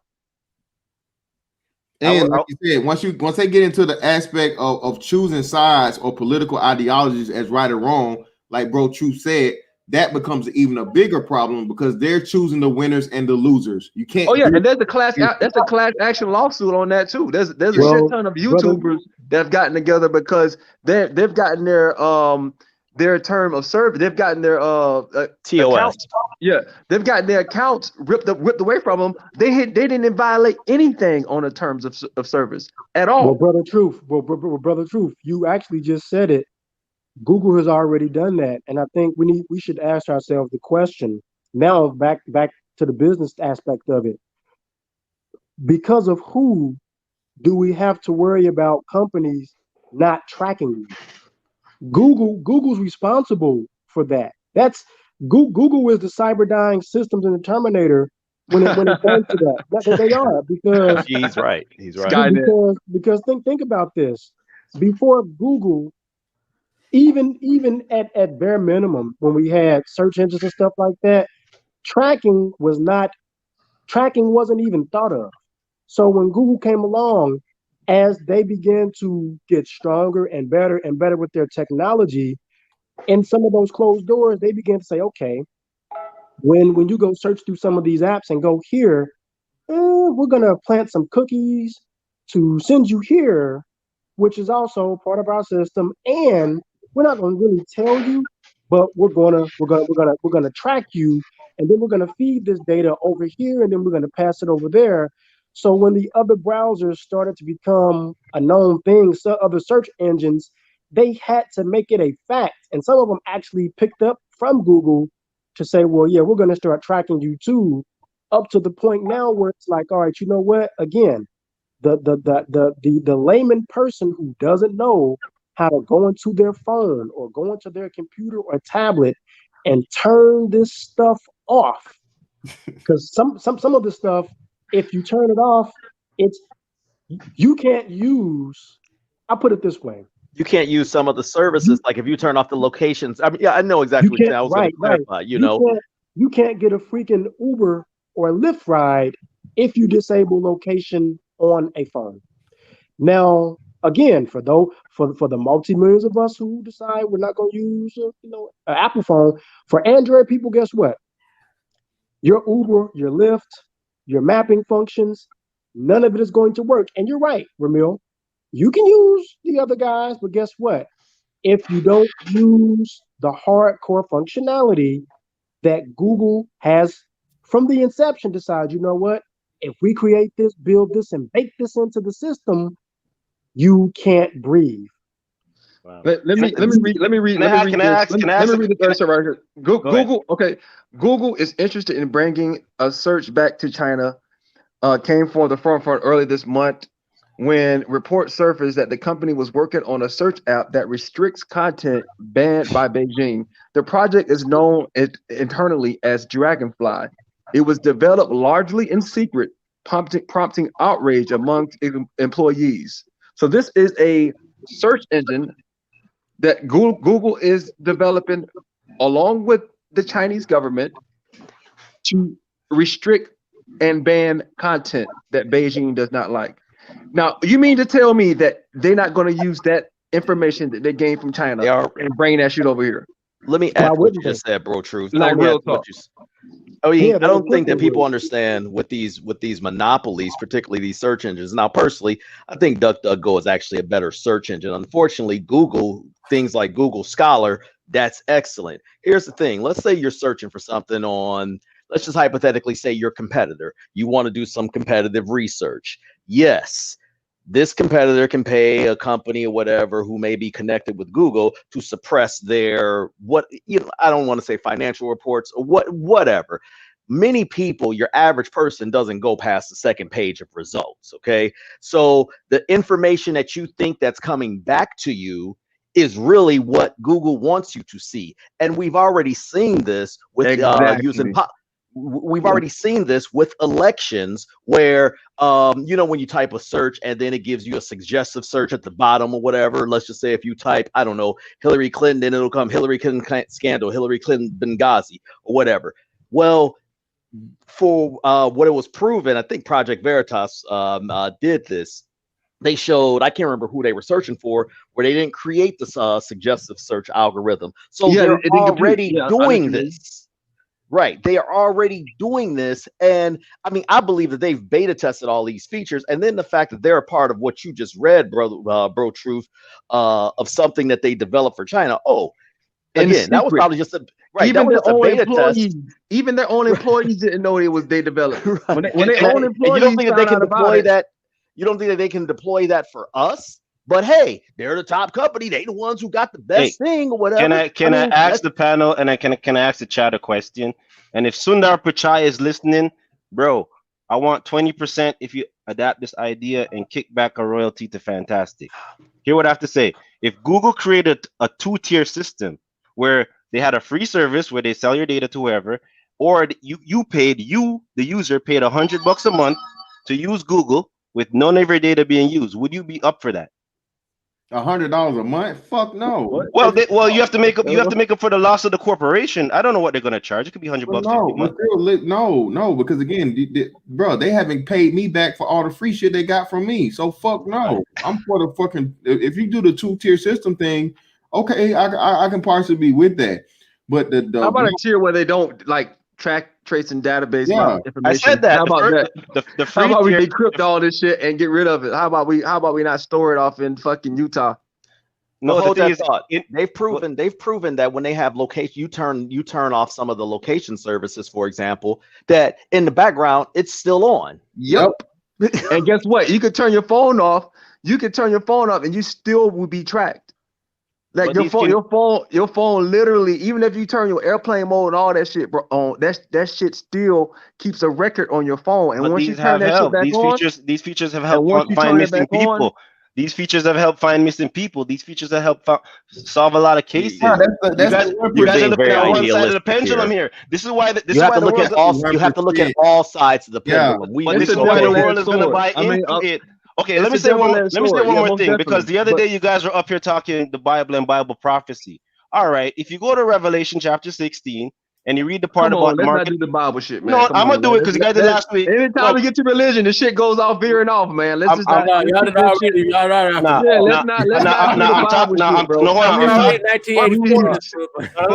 God, don't do the Bible shit, man. Let me just say something to you, bro, Truth, because I know you know. Let me just say something to you, man. It says that the Antichrist is going to cause the people to take the mark of the beast. He's not going to make you take the mark of the beast, meaning that he'll put you in a situation where you have no other choice but to do it. So you can't take it, but you're going to starve to death. So yeah, you could not use Google, or you're not going to have access to it. Or he's going to blow your motherfucking brains out in the middle of the streets in front of everybody. So I mean, that's really not a choice. That's a non-choice, man. That's just like the China thing. A non-choice is not really a choice, bro. You can't spend Disney dollars at Six Flags, man. Once you control the ecosystem, you cause people to interact with it. You don't have to use Google. It's other alternatives. If you want the convenience, it's just because it's not as convenient doesn't mean you're not forced to use Google. You're not forced to use it. I don't. I'm about to shut this shit down because, like I said, man, shout out to Ramil, man. This is a fucking legendary day. Oh yeah, you gotta get me going. Talk about business and stuff like this. Wow. Hey man, real talk. Nigga don't burn calories on the goddamn panel. Right. Hey, it's a great conversation, man. But like he said, shout out to the brother Tonto, man. This is great conversation. About something very, very serious that we need to be keeping an eye on, man. No matter how you stand up on this shit, eventually, bro. Nigga, I don't want Google motherfucking, watching me, nigga, 24/7, 365, knowing what the fuck I'm doing, nigga. Can't take a shit without motherfucking Google knowing what it smells like. That's a problem, nigga. But you know, all in all, man, great discussion. Appreciate everybody that came through. Shout out to Ramil, Bro Truth, Cyberblind 7, Sir Tice, Zero in the building, Tonto. I think who else we had up in here? We had Spirit Hulk. Spiritual came through, man. Everybody that came through today, man. Great. Thanks for having me on. Yeah, man. All right, thanks for having me, brother. Thanks All right, fellas. Appreciate it, man. Thanks. Holla, bro. We out. All right, thanks. Yeah.